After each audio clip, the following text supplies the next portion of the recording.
berbagi demi bangsa yang jaya. Ya, mari kita tegakkan kejujuran, melawan korupsi dengan keberanian.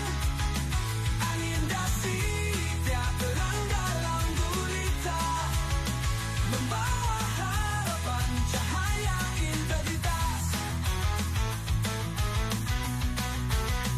Dari berbagai penjuru.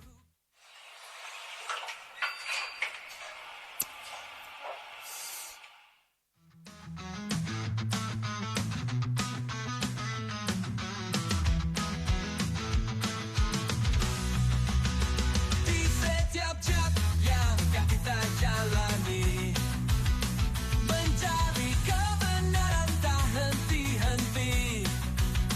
Bersama melangkah dalam satu visi, menjaga negeri dengan hati bersih.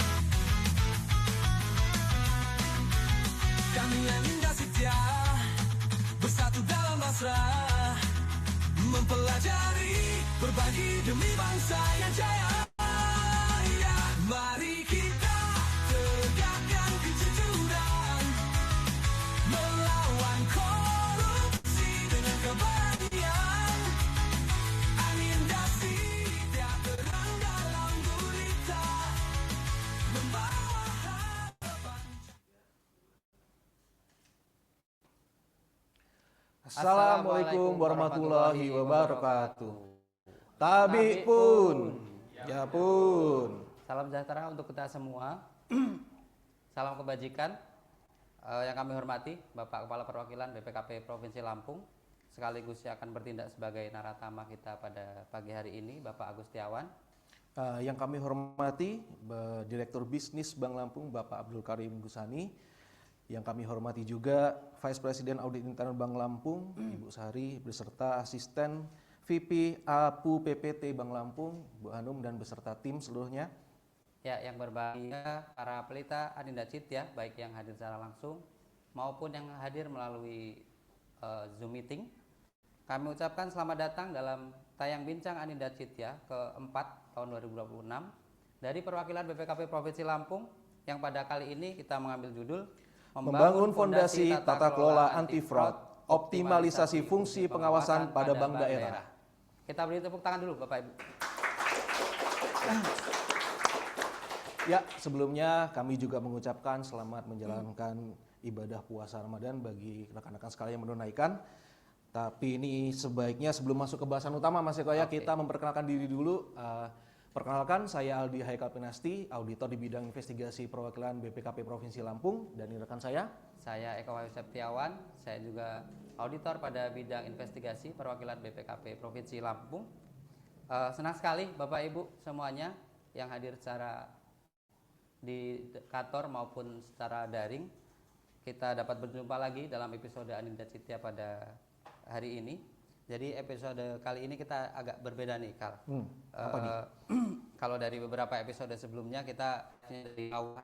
Ya. Jadi hari ini kita live dari ruangan Siger Library Cafe yang baru. Ini baru Bapak Ibu.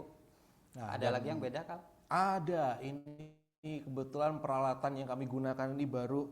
Terima kasih Deputi Bidang Terima Investigasi kasih BPKP Deputi Bidang Pusat. Investigasi. Jadi nggak ada alasan lagi ya Iya. kita untuk nggak menjalankan Aninda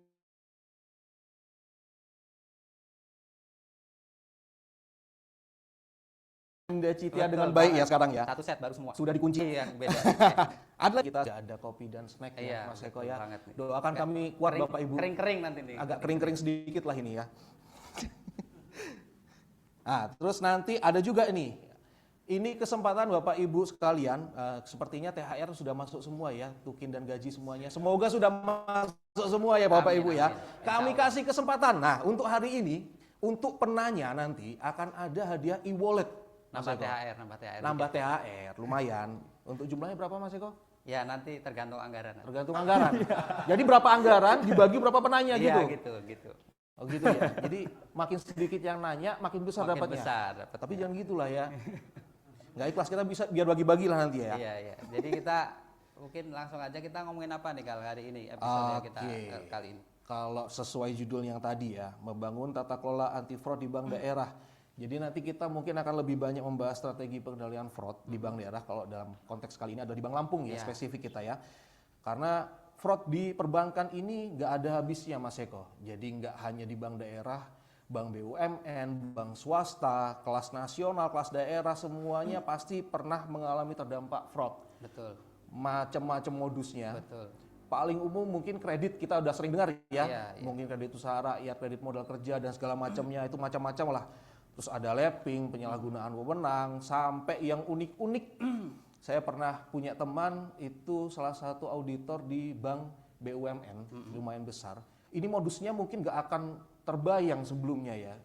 Ini salah satunya dia mengutip dari rekening para nasabah cuma Rp500, Rp1.000, kecil-kecil lah. Ha-ha. Cuma se-Indonesia Mas. Oke. Jadi begitu dikumpulkan, wah itu luar biasa besarnya Iya, Mas. iya, iya. Jadi teman saya yang auditor ini mau nggak mau harus turun keliling Indonesia. Oh iya. Dan sekali turun itu ngubek-ngubek rekening satu provinsi di situnya. Yang bayangkan dikutip 500.000 di situnya, tapi hampir rata semuanya. Bisa gitu ya. Bisa sampai kayak gitu. Nah, ini menunjukkan betapa fraud di dunia perbankan ini ya banyak dan berkembang terus-menerus di sini ya. Dan tentunya organisasi bank daerah ini seperti Bank Lampung harus juga terus mengembangkan strategi ya di sini Iya, ya untuk melawan fraud ini. Kalau dari Mas Eko sendiri Mas, selama ini pernah punya pengalaman? Iya, benar sih. Waktu itu kebetulan sebelum di perwakilan sini, saya pernah ngaudit PKKN ya, itu di bank BUMN, salah satu bank BUMN besar. Itu si pelaku ini memang sudah sengaja dari awal dia berusaha untuk membobol berbagai macam bank. Jadi macam-macam nih banknya. Tapi kebetulan yang saya audit ini salah satu bank BUMN.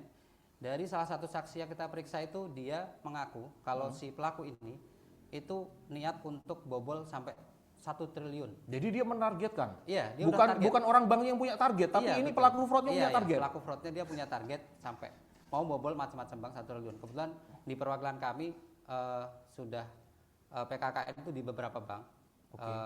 Sudah ya nilainya udah lumayan besar memang.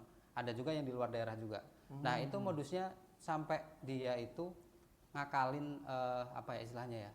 Memalsukan site pekerjaan. Oke. Itu sampai apa pegawainya palsu, dia pakai istilahnya bayar orang lah, bayar orang. Jadi ini kalau ngelihat dari polanya sepertinya kredit modal kerja gitu Mas ini ya. kayak modal kerja KMK.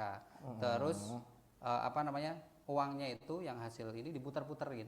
Pusing dong Mas. Diputar-puterin betul. Pusing Diputar-puterin dari bank satu ke bank lain. Iya, Pas pusing waktu uangnya mau jadinya, OTS kan? itu biar transaksinya kelihatan ada. Iya, ya pusing kan Pusing semuanya. uangnya. Betul. Auditornya pusing juga nggak Mas? Auditornya pusing juga. Ada lagi dan dia itu waktu itu dia kong kali kong lah sama pimpinan cabang regionalnya karena ini agak besar. Beberapa bank itu Iya.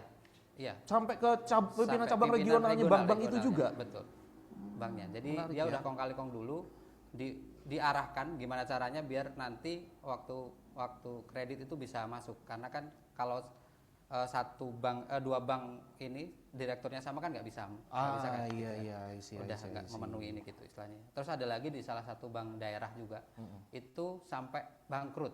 Ini modusnya dia KPR. KPR pelakunya ini apa namanya mengagunkan jaminannya itu melalui cover note. Jadi si bank ini nerima cover note. Hanya cover note aja ya. Jaminannya pada saat mau macet pada saat mau dicairkan nggak bisa. Dan itu banyak sekali. Akhirnya banknya bangkrut. Pas kita masuk itu sudah likuidasi posisinya. Jadi sudah nggak ada lagi di banknya, itu tinggal sama LPS saja kami ininya.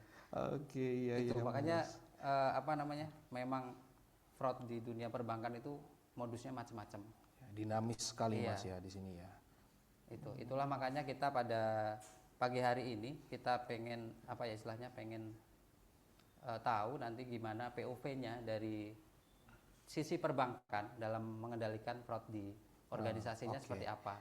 Ini kalau di sini berarti dari Bank Lampungnya ya nanti Iya, ya. betul. Kita harapkan nanti dari Bank Lampung bisa berbagi pengalamannya, bisa berbagi juga nanti strategi-strateginya. Mungkin nanti kalau misalnya di antara peserta ini ada rekan-rekan yang mungkin dari bank daerah bisa saling belajar lah nanti. Syukur-syukur setelah selesainya kita ini kontak-kontakan, disitu kan berbagi strategi lah nanti ya. Iya. Bakal seru nih pembahasan kita kali ini, Kak. Tapi sebelum masuk ini, aku punya tebak-tebakan dulu, Kak. Tebak-tebakan apa lagi sih Mas? Ikan-ikan apa yang selalu on time? Apa tuh, Kak? Mungkin Bapak Ibu ada yang tahu di sini. Ikan Ikan apa yang selalu on time? Nyerah aja nggak? Nyerah aja sih, nyerah.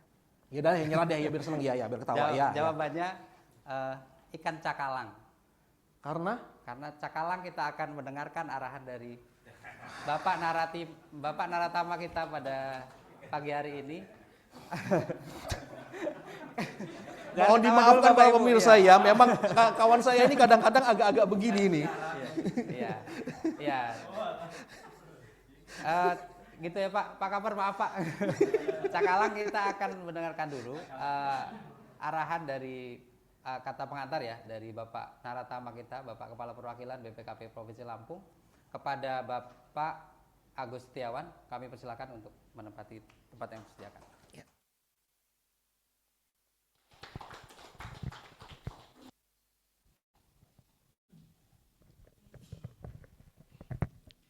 Oke, Assalamualaikum warahmatullahi wabarakatuh. Pagi ini saya kira luar biasa Bapak Ibu sekalian, dan yang saya hormati hadir di tengah kita Pak Karim Gusani ya, beserta tim dari BPD Bank Lampung. Satu kehormatan dan kebahagiaan bagi kami Pak Karim bersama tim bisa hadir menemani kami untuk bicara sesuatu yang saya kira ini sangat menarik ya. Ini bicara tentang dunia fraud perbankan, fraud di dunia perbankan. Yang selama ini auditor BPKP dan inspektorat biasanya bicara fraud tentang tentang PBJ. Gitu. Nah ini sesuatu yang menarik. Tapi sebelum itu saya mau berpantun dulu Bapak Ibu. Lampung nih Lampung ya. Jalan-jalan ke Bakauheni. Di KM 35 ketemu buaya. Anti korupsi itu pasti. Ya. Untuk Lampung yang maju berjaya. Oke Bapak Ibu sekalian, dunia perbankan ya, adalah dunia yang kerap pasti bicara tentang uang. Dan itu ya, kan ada lagunya itu kan, lagi-lagi uang gitu ya. Dan itulah yang bikin kepala pusing kepayang gitu kan. Jadi karena orang pusing kepayang, akhirnya cari cara bagaimana memudahkan dia untuk mendapatkan uang. Putar otak untuk mendapatkan uang dengan cara yang paling mudah. Bahkan fraud sekalipun ditempuh kalau itu menjadi bukan lagi kebutuhan, tapi memenuhi ambisi keserakahan. Nah, Bapak Ibu sekalian, tapi kalau kita cerita hanya kulit-kulitnya saja, saya rasa itu nggak cukup. Karena yang hadir di sini adalah para praktisi di bidang pengawasan, para auditor, dan mungkin praktisi juga di bidang tata kelola keuangan pemerintah. Nah, oleh karena itu kita tidak akan bicara sisi kulit-kulitnya saja, tapi kita akan bicara lebih dalam dari itu. Nah, dunia perbankan pasti diikuti dengan pemanfaatan digital dan teknologi informasi yang duanya saling berkait, tentu sangat erat dan terus berkembang. Dan dunia digital dan teknologi informasi itu dunia yang sepertinya tanpa batas Bapak Ibu. Apalagi kita AI gitu ya. Apalagi ada namanya generatif AI untuk deepfake itu sangat berbahaya kalau itu kita tidak perhatikan betul risiko-risiko yang terkandung di dalamnya.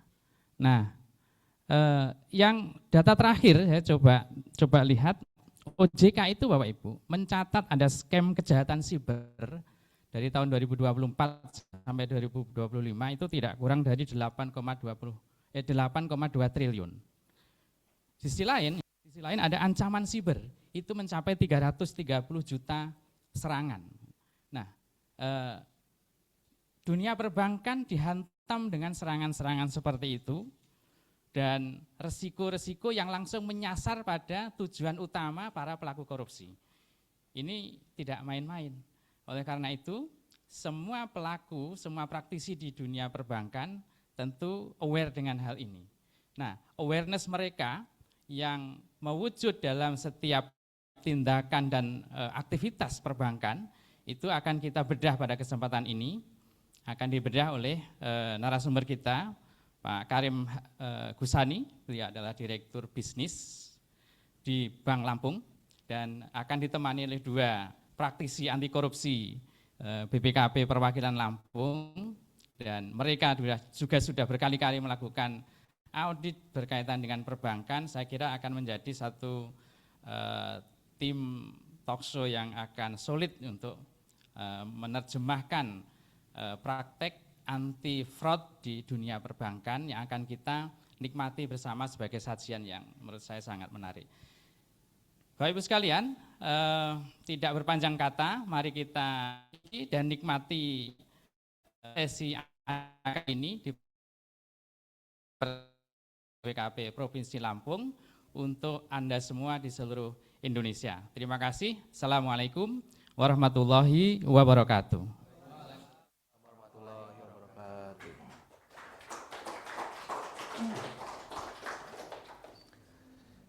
Oke. Ya, terima kasih banyak Bapak Kepala Perwakilan BPKP Provinsi Lampung sudah berkenan memberikan pembukaan, arahan, sedikit intro untuk kita masuk ke materi kita yang utama nantinya ya. Nah, tadi seperti yang disampaikan oleh Pak Kaper, ini materinya akan sangat dalam katanya. Semoga sih kami bisa menyajikan ya Pak Kaper ya. Doakan kami semoga sukses. Nah, ini nanti tanpa perlu berlama-lama, kita mungkin langsung panggilkan. Ini Bapak Direktur Bisnis Bank Lampung, Bapak Abdul Karim Gusani. Beliau ini nanti CV-nya akan dibacakan oleh Mas Eko. Cuma sepengetahuan saya dulu pernah penugasan bertemu dengan beliau, waktu itu panjang track recordnya beliau ini di dunia kepatuhan dan juga audit. Jadi meskipun judulnya Direktur Bisnis ini, tapi backgroundnya masuk sekali dengan tema kita yang kali ini ya. Bapak ini insya Allah sudah sangat menguasai lah ini dunia terkait dengan strategi anti fraud di Bank Lampung ini ya. Langsung kita panggilkan Bapak Direktur Bisnis Bank Lampung, Bapak Abdul Karim Gusani. Silakan Bapak. Silakan Pak. Tepuk tangannya dong. Silakan Pak. Ya.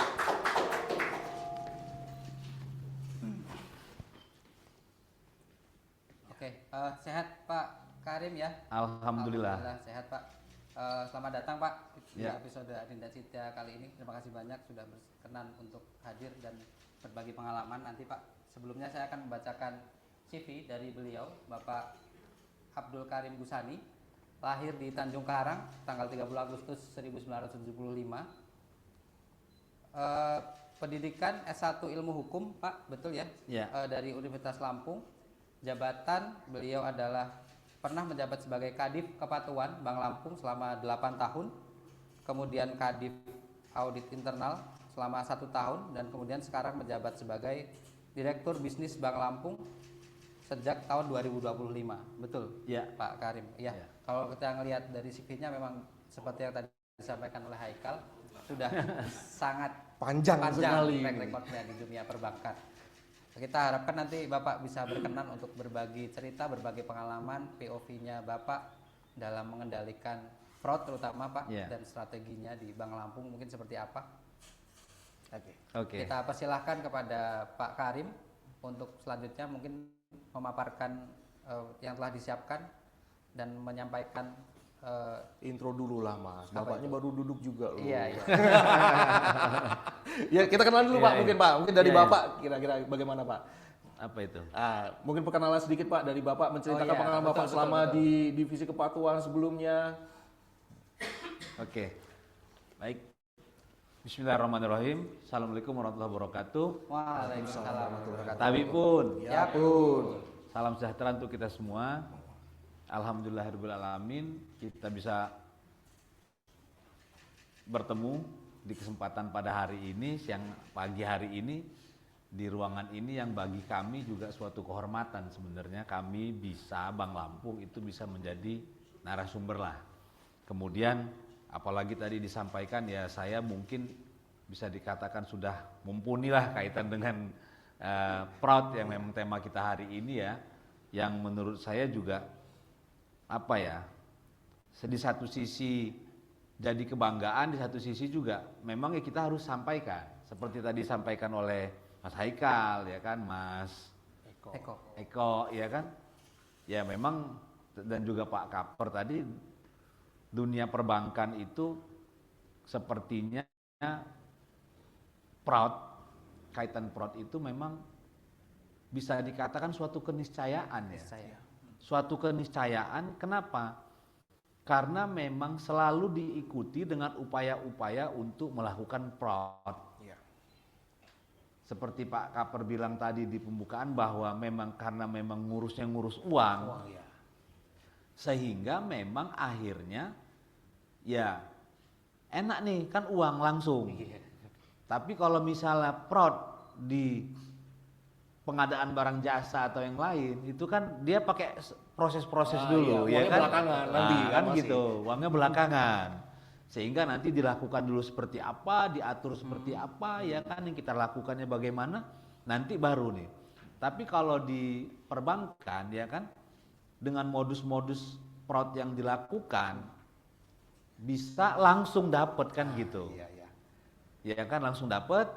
Ya mungkin kalau misalnya yang ini kan macam-macam nih. Walaupun sekarang ini kan kalau APH itu udah ada korupsi, ada apa namanya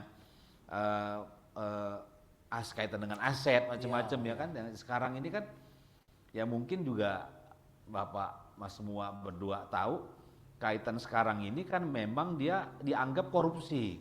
Apapun juga Bapak-bapak Ibu semua, kalau di bank itu bank milik pemerintah, baik pusat maupun daerah, jika memang bank itu atau badan apa bank lah ya kan milik pemerintah atau milik negara, pasti apapun juga itu dikaitkannya dengan korupsi saat ini kan Iya, gitu loh. Betul Pak, betul. Korupsi saat ini. Sehingga apa aja, ngambil uang nasabah, korupsi. Kredit, korupsi. Apalagi kaitan dengan kredit yang sekarang ini program-programnya pemerintah. Karena program pemerintah itu banyak benar yang berupa pembiayaan saat ini kan. Nah, kenapa? Makanya ada anekdot, oke lah bank sekarang ini, Bapak Ibu semua, bank sekarang ini nggak perlu lagi punya produk, nggak perlu lagi buat apa namanya strategi atau fokus seperti apa yang mau dibuat dengan produknya. Tapi ikutin aja lah programnya pemerintah. udah cuan lah Udah bank aman itu itu, kan udah kayak aman. gitu. Asal bisa ini kenapa? Ada KUR, Ya. Ya. ya kan? Ada lagi kredit program perumahan. Iya. Di semua sektor usaha, sektor ekonomi itu pemerintah itu menyediakan program pembiayaannya. Kan seperti itu. Yang seperti saat ini kan dengan 3 juta rumah, ini kan semua lembaga, semua kementerian itu seperti keroyokan ya kan. Berlomba-lomba. Iya. Mau ikut semua di situ. Iya, ikut semua untuk mensukseskan program 3 juta rumah itu. Bukan cuman kaitannya dengan apa Kementerian Perumahan, tapi lembaga BPJS dan lain-lain itu juga itu terkait juga bisa iya, masuk punya situ juga. program dia ada kredit MLT namanya, manfaat layanan tambahan. Itu yang penting dia anggota BPJS aktif, dia bisa memanfaatkan pembiayaan itu. Nah, di situ juga pemerintah kasih lagi, lembaga atau kementerian itu kasih lagi apa namanya subsidi kan gitu bunga. Yang akibatnya apa? Akibatnya semua pelaku usaha sekarang ini untuk sektor penyediaan rumah, developer itu nggak mau lagi yang namanya mungkin pakai produknya murni produknya bank, tapi mau produknya pemerintah itu karena bunganya rendah kan. Iya. Nah, itu semua berakibat apa? Dari oknum-oknum pelaku-pelaku yang memang mau memanfaatkan ini ya kan, baik dari internal bank sendiri maupun dari pihak luar eksternal bank, atau bisa dua-duanya kan? Iya. Bisa dua-duanya bekerja sama, Iya. kan seperti itu. Nah, jadi kembali lagi kalau misalnya kaitan dan fraud, makanya saya tegaskan kembali, ya memang suatu keniscayaan, apalagi di bank. Karena di bank ini dia langsung bisa menikmati dengan sedikit proses dia bisa dapat langsung. Langsung ada iya. uangnya. Apalagi yang namanya bermain-main dengan dana masyarakat. Ya. Dana masyarakat yang ada di bank. Itu kan real time dia bisa nikmatin. Betul sekali. Real time waktu itu juga loh. Dia enter waktu itu, dia klik waktu itu, uang itu udah masuk ke Pindah dalam, langsung ya. pindah langsung ke rekening yang dia gunakan, bisa rekening pribadi atau jadi Iya, betul sekali. benar-benar real time kan seperti itu. Betul. Nah, kaitan dengan itu artinya saya di Bank Lampung ya. Kalau di Bank Lampung ini memang artinya kita harus punya strategi yang seperti apa sehingga fraud ini bisa kita tanggulangi. Fraud ini kita bisa Kendalikan, tangkal, Pak, ya. kita bisa kendalikan. Betul. Kalau fraud itu mau zero fraud itu sebenarnya menurut saya suatu hal yang mustahil ya. Ya. Sepakat, Kenapa? Walaupun fraud itu tidak berhasil, tapi itu udah nggak bagian dari zero tadi. Kenapa? Karena sudah ada yang melakukan sebenarnya. Cuman dia tidak berhasil kan Pak. seperti Iya, itu. iya. Keterjadiannya Jadi, ya, tidak nol gitu ya. Tapi kalau regulator, mohon izin, mohon maaf, artinya kan mintanya supaya zero fraud. Zero fraud itu suatu keniscayaan juga yang menurut saya pribadi tidak mungkin gitu loh. Apalagi dalam situasi sekarang. Nah, situasi sekarang kenapa? Bukan cuman kalau dari internal itu kan dia ngakalin, dia berusaha mencoba seperti apa dia melakukan kecurangan Iya. untuk keuntungan pribadinya kan seperti itu. Dia bisa single, dia bisa melakukannya sendiri atau bisa juga dia bekerja sama. Iya. Kan gitu. Kemudian dia harus melihat dulu, oh prosesnya di bank saya ini, tempat saya bekerja seperti ini. Berarti kalau saya mau ambil uang atau dapat keuntungan dari sini, saya harus melakukan seperti ini. Iya, tahu Kan celahnya gitu, lah, tahu Pak, ya. celahnya. Betul. Nah, itu yang memang dari dulu fraud itu terjadi. Ya kan? Dia artinya mengakali, dia mensiasati untuk supaya bisa ngambil uang yang ada di bank itu melalui proses yang sudah dia ketahui. Iya. Kan seperti itu. Tapi kan semakin berkembangnya situasi dan keadaan dan teknologi saat ini, kan macam-macam nih. Tadi Pak Kaper sudah bilang, kemudian Bapak berdua juga tadi sudah bilang ya kan. Ini sekarang ini ada kaitan siber macam-macam ini Pak. Siber itu untuk ukuran Bank Lampung yang kalau dibandingkan dengan BPD saja Bank Lampung ini harus kita akui memang kalau ada dua urutan tuh dia yang nomor 2 kan seperti itu. Harus kita akui kan seperti itu. Walaupun kami artinya mau lebih besar pastinya kan gitu dan itu mengarah ke situ. Siber itu di Bank Lampung ini itu mungkin satu hari itu yang namanya orang mencoba untuk membobol ya kan itu kan bisa ratusan kali. Banyak. Sudah terjadi sampai segitunya Iya Pak, ya? Pak. Bahkan ya. Itu. Nah itu untuk ukuran Bank Lampung loh. Apalagi bank-bank yang lebih besar. Betul. Nah itu fraud yang memang dari pihak eksternal artinya kan seperti itu. Nah kami juga sekarang ini selain memang kami membangun struktur organisasi yang lebih kuat lagi untuk mengendalikan fraud, kami juga membangun sistem. Nah, Membangun sistem kaitan dengan kejahatan-kejahatan siber ya. siap. Nah, Mungkin itu. Cocok ini. kita ini dulu Pak, kita potong dulu. Izin. Selanjutnya mungkin ini Pak, kita persilahkan kepada Bapak untuk menyampaikan Iya, biar lebih paparannya. cocok ya karena Biar Bapak lebih sudah ini. menyiapkan Iya. bahan paparan nih Ya, Pak. Kita ya, lebih ya. komprehensif ya kan supaya juga nanti teman-teman peserta juga mungkin bisa sambil melihat ke slide-nya lebih jelas nanti. Ya. Oke, mungkin kita langsung Ya. Bapak, waktunya antara 20 menit sampai 30 menit. Persilakan Oke. Pak. Baik, terima kasih ya Pak Ibu semua. Ini kalau ngambil tema hari ini kan kita menyampaikan kaitan dengan penerapan strategi anti fraud. Strategi anti fraud yang ada di Bank Lampung. Ya kan? Next itu kenapa? Kan kita tahu apa sih itu fraud? Kira-kira yang namanya fraud itu kan kecurangan lah, kecurangan yang memang sengaja sebenarnya. Sengaja dilakukan ya kan sehingga itu memberi keuntungan untuk pelakunya. Nah, khusus di bank artinya itu dia pastinya memanfaatkan keadaan yang ada di bank atau juga memanfaatkan sarana-sarana yang ada di bank untuk keuntungan pribadinya, kan gitu, baik langsung maupun tidak langsung, walaupun sebenarnya banyak yang memang langsung kalau menurut saya pribadi, kan gitu, menurut pengalaman yang ada di Bank Lampung. Oke, terus nah kemudian apa nih fraud. Nah, fraud kan kita sama-sama tahu lah, ini saya membacakan saja, artinya kan 5 aspek fraud. 5 aspek fraud itu pastinya dia apa? Ada perbuatan, kan gitu ya kan? Perbuatan penyimpangan yang tadi berupa kecurangan pastinya, kan gitu. Kemudian ada modusnya, seperti apa sih yang dia lakukan? Ya. Melakukan kecurangan tersebut, kan gitu. Nah, kemudian tujuannya apa? Sasaran, ya kan? Ya. Gitu. Pastinya sasarannya yang ada di bank. Kecurangan yang menggunakan terjadi di bank terhadap sarana yang ada di bank maupun juga terhadap produk-produk yang ada di bank, kan seperti itu. Nah, kemudian ada lingkungannya. Dia pasti berada di lingkungan bank lah. Kalau untuk ini skupnya fraud di bank, ya kan? Dia pasti berada di lingkungan bank, menggunakan sarana bank. Ya kan? Nah, kemudian ada lagi dari 5 aspek ini yang terakhir adalah akibatnya, kan gitu loh. Ya.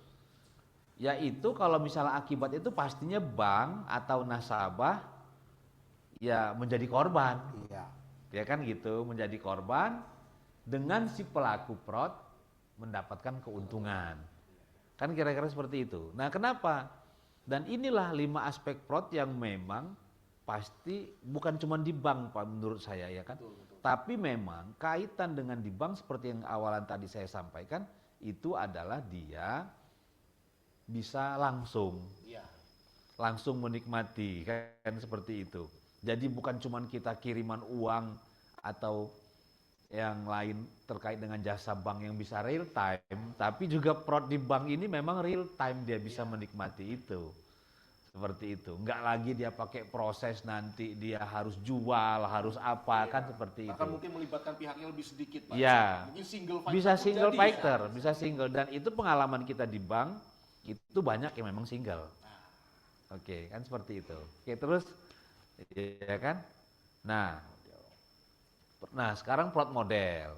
Nah, kalau fraud model ini ya umumlah kan seperti itu, ya kan? Bagaimana model-model fraud yang memang bisa terjadi di bank. Oke, nah, terus, nah kemudian jenis-jenis fraud nih. Nah, ini yang ini ya, makanya jenis fraud itu kan pastinya kalau di kita karena memang kita milik pemerintah sehingga dianggap uang rakyat atau uang negara, ya kan? Sehingga yang paling ini adalah sekarang korupsi, fraud itu. Yang dianggap korupsi. Macam-macam nih. Seperti kita ketahui yang namanya korupsi kan, kalaupun misalnya memang dia dari benturan kepentingan, ya kan, seperti yang kita tayangkan ini, ya kan, sehingga dia merugikan bank bisa dianggap korupsi. Kan gitu loh. Bukan cuma banknya sebenarnya, tapi memang nasabah kita lah, kan gitu, bisa juga. Nah, kemudian kaitan dengan penyuapan. Ya kan? Nah, apa nih penyuapan?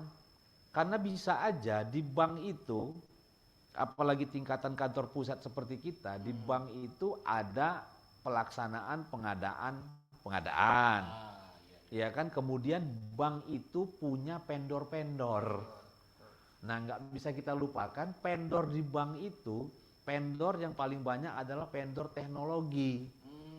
Teknologi ini barangnya tidak terlihat walaupun ada sarana prasarana yang pasti berbiaya mahal. Nah, itu bisa terjadi fraud di situ, kan gitu.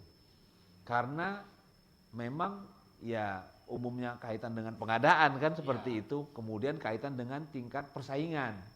Karena memang banyaknya vendor-vendor yang saat ini bersaing, ya kan. Nah, itu.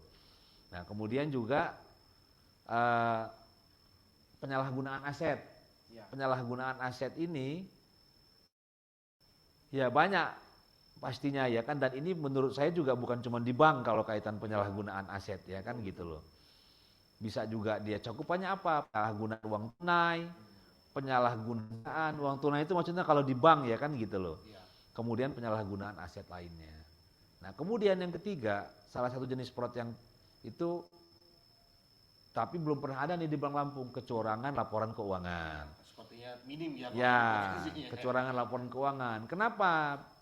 Kalau kecurangan laporan keuangan ini dia bisa dikatakan zero. Nah ini bisa zero. Kalau untuk ukuran Bank Lampung ukuran Bank Lampung. Karena memang laporan keuangan Bank Lampung itu kan nggak terlalu ngejelimet seperti yang lain lah.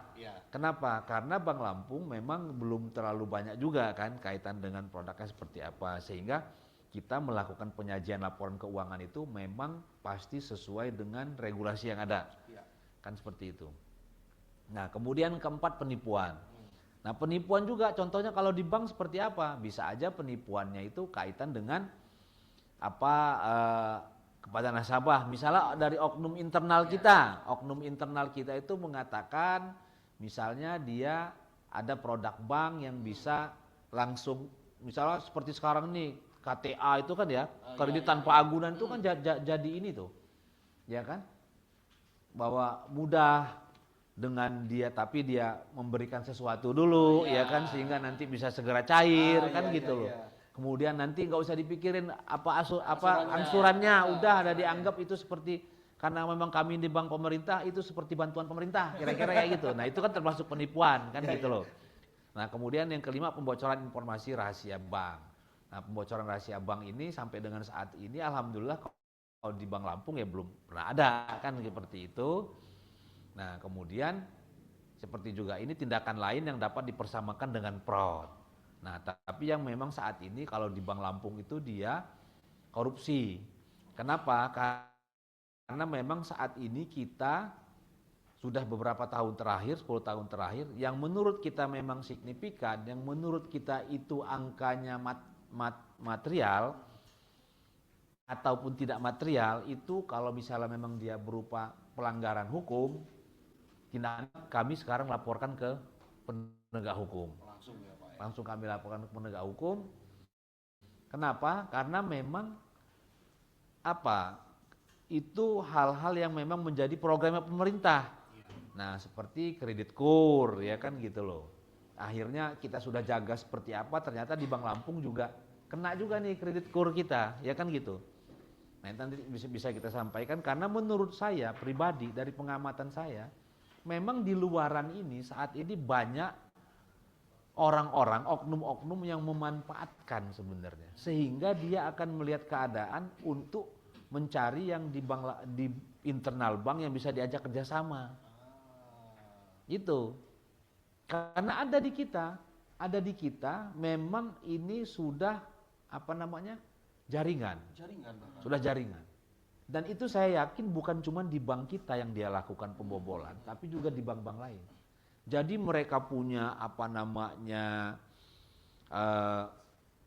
identitas palsu. Udah punya database. Udah, mereka punya identitas palsu segala macam, sehingga bukan cuma di Bank Lampung yang kalau bagi kami memang itu jaringan tadi itu, mereka memang sudah terpola benar ya kan. Jadi ada yang memang petugas mereka yang datang ke bank, ya kan. Ada yang memang bertugas untuk nerima nanti kalau bank melakukan survei, gitu loh. Ada juga nanti yang bertugas kalau misalnya bank ini nanti akan melakukan klarifikasi ke tetangga kanan kiri. Udah disiapkan semua. Oh itu sudah ada, itu ya? kan itu. Mirip-mirip kayak tadi modusnya. Oh kayak KMK tadi ya, sampai site-nya nyewa Iya. akun untuk ini itu. Nah itu. Gitu ya. Nah itu ya. Nah itu. Oke, terus kalau yang ini kita. Nah, apa nih pencegahan di kami? Ya kan pencegahan di kami ini, kami kan harus jaga ya, namanya bank ini trust, kepercayaan. Karena kita tahu, kenapa bank itu trust? Ya kita tahu lah, bank itu punya modal berapa sih? Modalnya itu paling yang nggak nyampe 10% atau paling 1-2% dari aset yang dia punya berupa kredit yang dia berikan, ya kan? Gitu loh. Modal misalnya 100 miliar tapi dia punya kredit 1 triliun misalnya. Kan nggak mungkin nih kalau terjadi permasalahan bisa mengembalikan uang yang 1 triliun kan gitu. Makasih ya kan.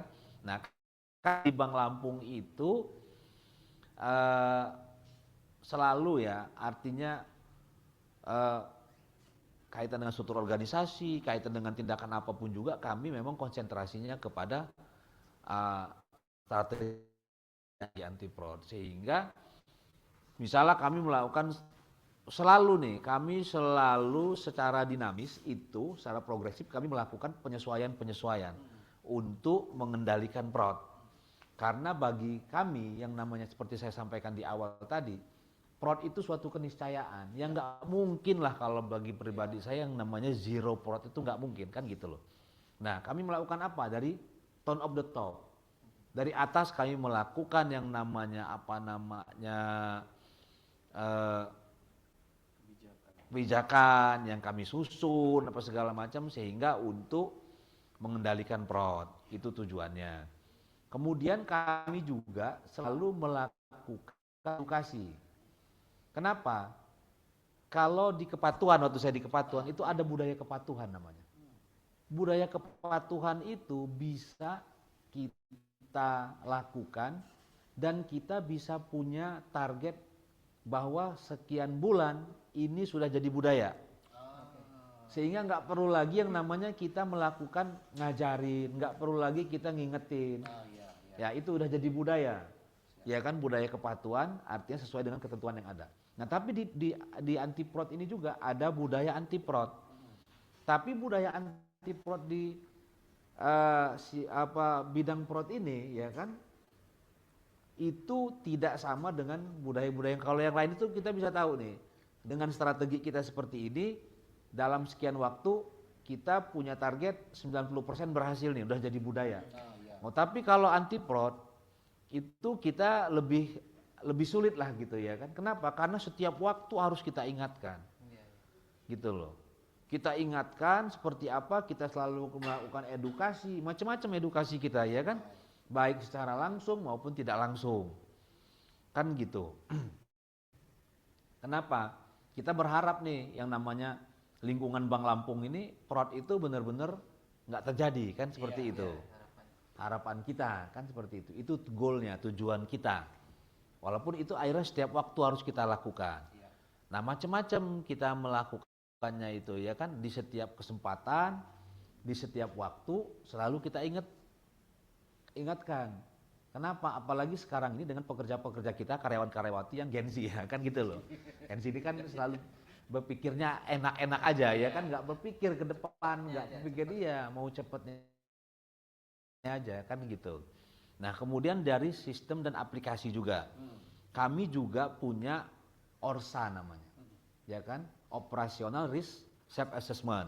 Nah itu suatu aplikasi yang memang selalu kita perbaharui juga ya, itu aplikasi itu supaya paling tidak bisa aplikasi ini menjadi sinyal bagi kami bahwa bisa saja terjadi fraud di bidang apa kan seperti itu. Gitu loh. Identifikasi risikonya Ya. Nah, kemudian juga ada komitmen kami, ada komitmen anti fraud. Ada komitmen anti fraud, memang komitmen ini penandatanganan. Penandatanganan, tapi kami bukan cuma sekedar tanda tangan.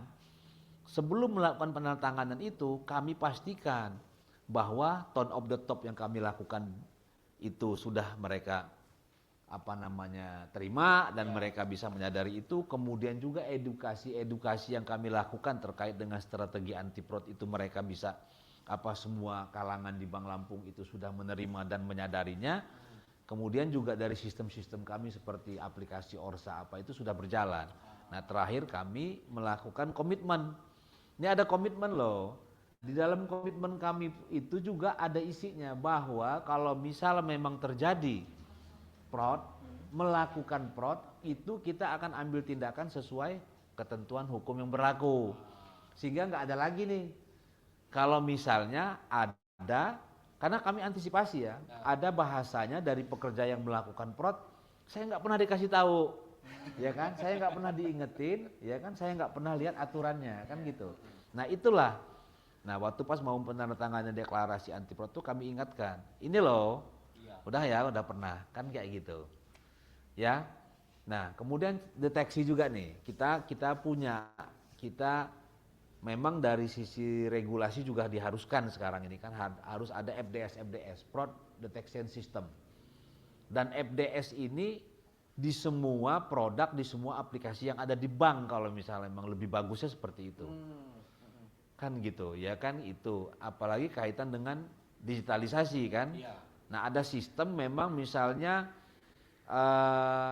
FDS-nya di ATM, kan seperti itu. Ada FDS-nya di mobile banking. Nah, itu ada kan gitu. Nah, itu juga suatu hal yang memang harus kita adakan. Nah, kemudian untuk deteksinya apa lagi? Kita melakukan surprise audit. Surprise audit kita itu selalulah benar-benar surprise ya kan. Kita datang, tahu-tahu datang. Kita kan gitu ya kan, tanpa ada pemberitahuan, tanpa ada persiapan atau seperti apa. Sehingga seperti saya kemarin waktu saya diaudit, oke. Begitu pas pagi kita kumpul, oke, kita ke kantor cabang ini ya kan, kita lakukan audit ini langsung. Ya nggak ada masalah walaupun orangnya belum jam kerja segala macam, kita udah di situ karena kita langsung lihat kan seperti itu.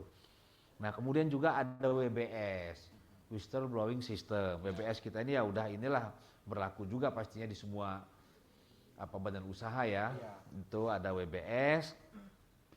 Nah kemudian yang terakhir yang saat ini kita juga ada cyber operation system, ya kan, yang artinya kita melakukan operasi-operasi cyber lah istilahnya kalau bahasa kerennya, ya kan, walaupun itu sebenarnya pengawasan kan gitu loh, kita menjaga 7x24 jam di cyber ini kan gitu, aktivitasnya seperti apa, ya kan, misalnya nanti kalau misalnya emang ini ada hal yang anomali terkait dengan misalnya dengan pengiriman uang atau apa ya kan, ada waktu yang bersamaan apa-apa dan itu kita bisa langsung take down atau kita bisa langsung memutus sementara operasionalnya kan gitu.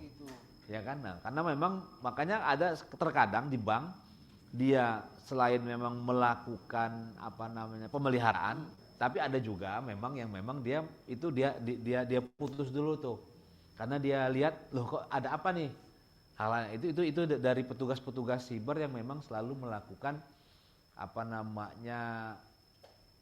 pengawasan sepanjang waktu kan gitu. Nah, apalagi sekarang ini fraud di bidang siber ini ya kita juga tahulah dari yang namanya kirim WA, kirim SMS segala macam kan gitu. Nah, dan kalau bagi Bank Lampung ini harus agak ini juga kita ya, harus agak ekstra juga karena harus kita akui juga segmen nasabahnya Bank Lampung yang seperti apa, karena kita kan banyak di kampung-kampung nih, di kabupaten-kabupaten yang memang mereka harus punya aplikasi mobile banking kita misalnya ya kan ya, tapi dia juga nggak menguasai kan, nggak ngerti. Begitu orang mengatasnamakan Bank Lampung, Bapak Ibu klik ini dia klik. Kan gitu. Walaupun ini agak unik kalau kaitan dengan kejahatan digital ini ya kan. Ada yang memang orang yang nggak ngerti sama sekali teknologi ya kan, nggak pernah dia banyak klik aja ya kan, tapi kok tetap mengena juga dengan kalangan yang intelektual loh sebenarnya kan ya kan. Ada juga kalangan intelektual yang menurut kita kok bisa ya Bapak ini kan gitu loh ya kan, yang kita tahu dia ini wah di bidangnya udah oke lah dia ini ya kan gitu loh, misalnya pejabat tinggi di mana ya kan gitu loh, guru besar di mana, malah itu yang kita juga bingung. Hilaf atau memang penipunya jago banget. Iya, nah itu yang kita juga ini, ya kan.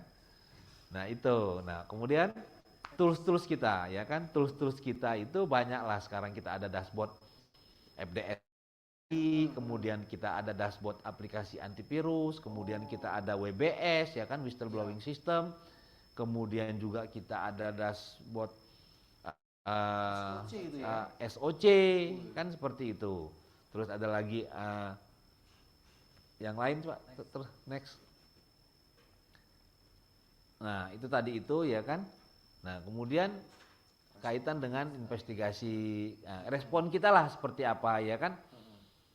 Yang pastinya kita kalau terjadi di Bank Lampung itu kita pasti melakukan pemeriksaan awal ya kan, investigasi, termasuk kita mengamankan bukti-bukti harus. Kenapa? Kalau bukti-bukti ini kan harus kita, walaupun itu nggak kita bawa ke ranah hukum, tapi bukti-bukti harus ada di kita kan seperti itu.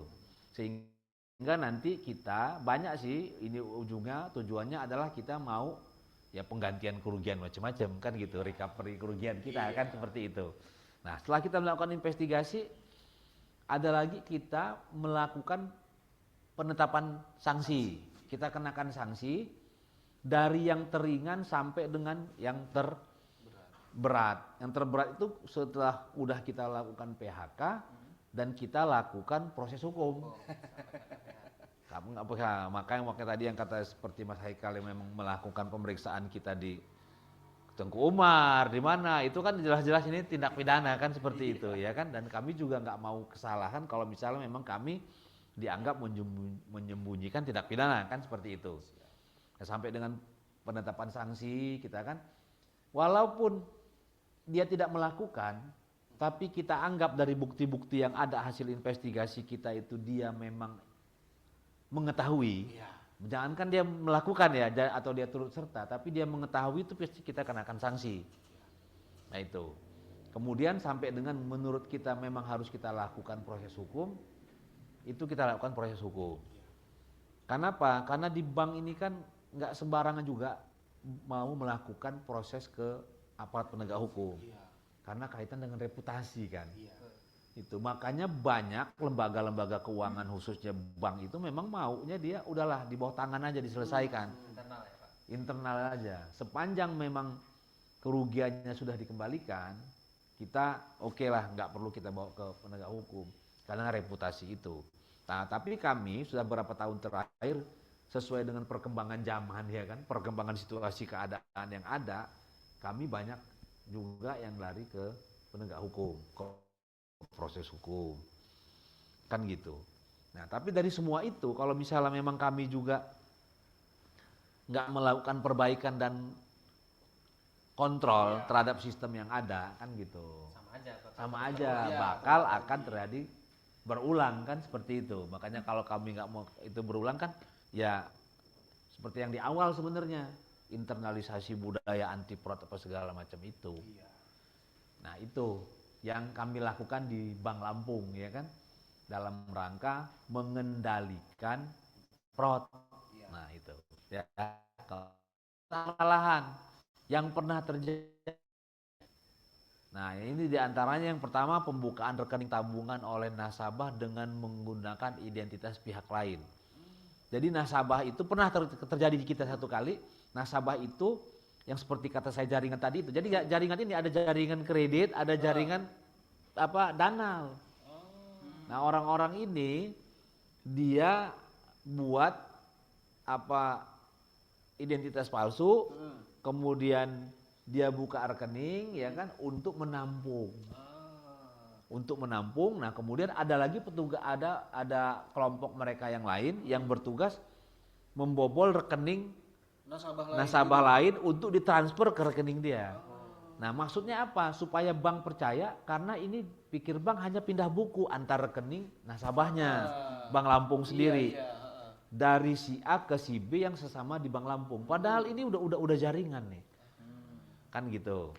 Nah kemudian penarikan dana tabungan fiktif melalui pemalsuan tanda tangan. Ya ini agak umum lah kan seperti itu.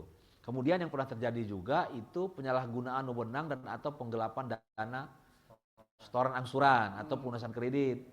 Nah ini yang selalu nih kita ini ya kan gitu.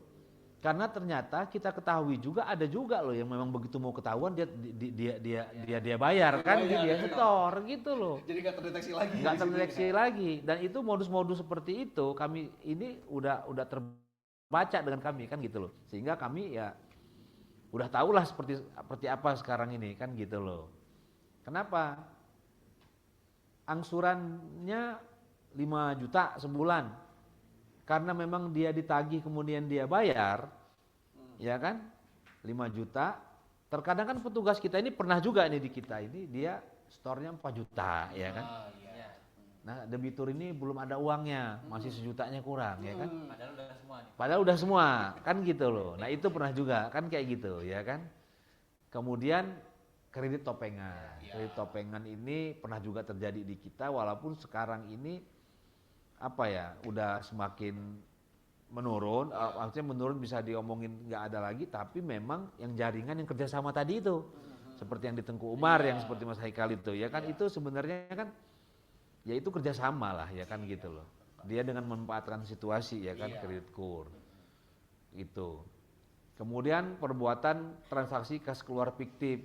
Kas keluar fiktif ini nanti internal bank, ya kan, misalnya uang bensin, uang apa, tapi itu kan sulit lah itu. Tapi ini makanya kami sampaikan di sini, ini yang pernah terjadi, fraud yang pernah terjadi, yang memang ini sih kalau untuk saat ini bagi beberapa, kalau kita bicara atau kita bincang-bincang dengan beberapa bank itu, ini sih tradisional kata mereka, kan kira-kira seperti itu, ya kan, karena sekarang ini udah banyak lebih canggih lagi kan. Betul Oke. sekali, Pak.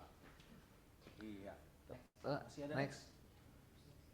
Nah, ini contoh-contoh. oke, nah ini kami yang tadi apa namanya kampanye anti fraud itu kami lakukan setiap hari.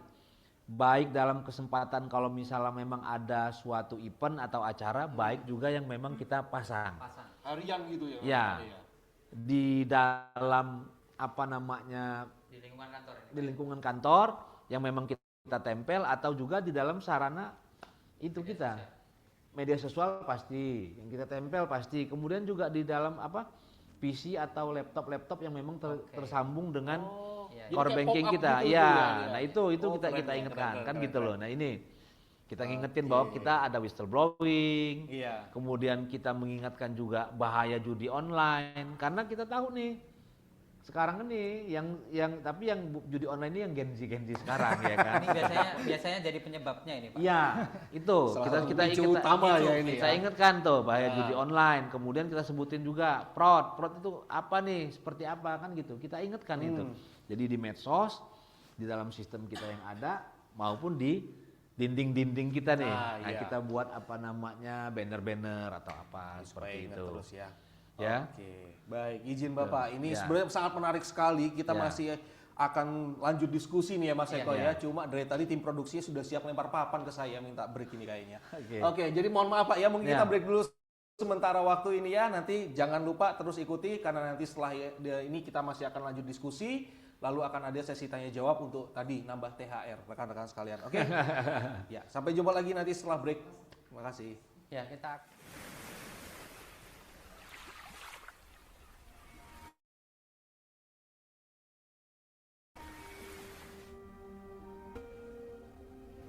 negeri yang kita cintai.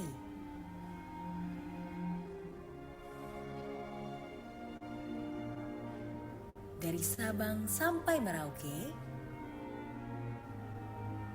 semua bersatu dalam cita dan asa.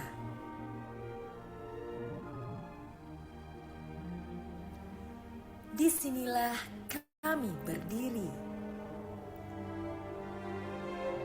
BPKP Lampung ikut mengawal mimpi besar itu. Kami adalah pengawal akuntabilitas.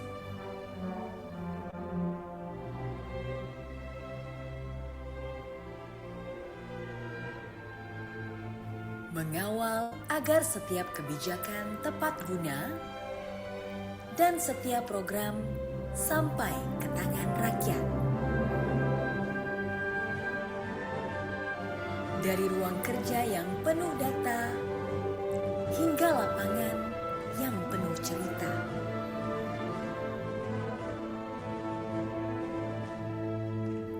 Kami hadir untuk memastikan pembangunan berjalan pada jalurnya.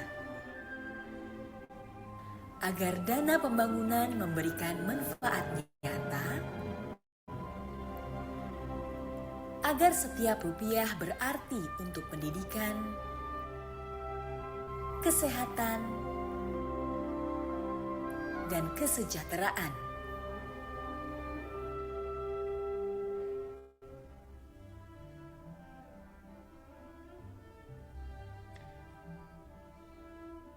Kami percaya kemajuan bangsa lahir dari kebersamaan,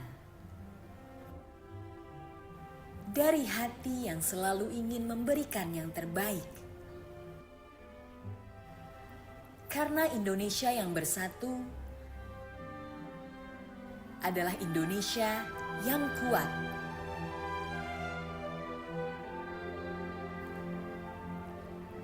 Kami akan terus melangkah,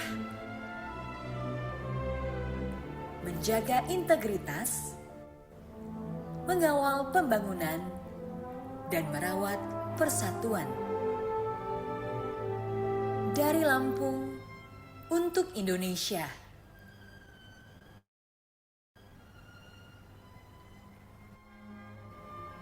Demi negeri yang berdaulat,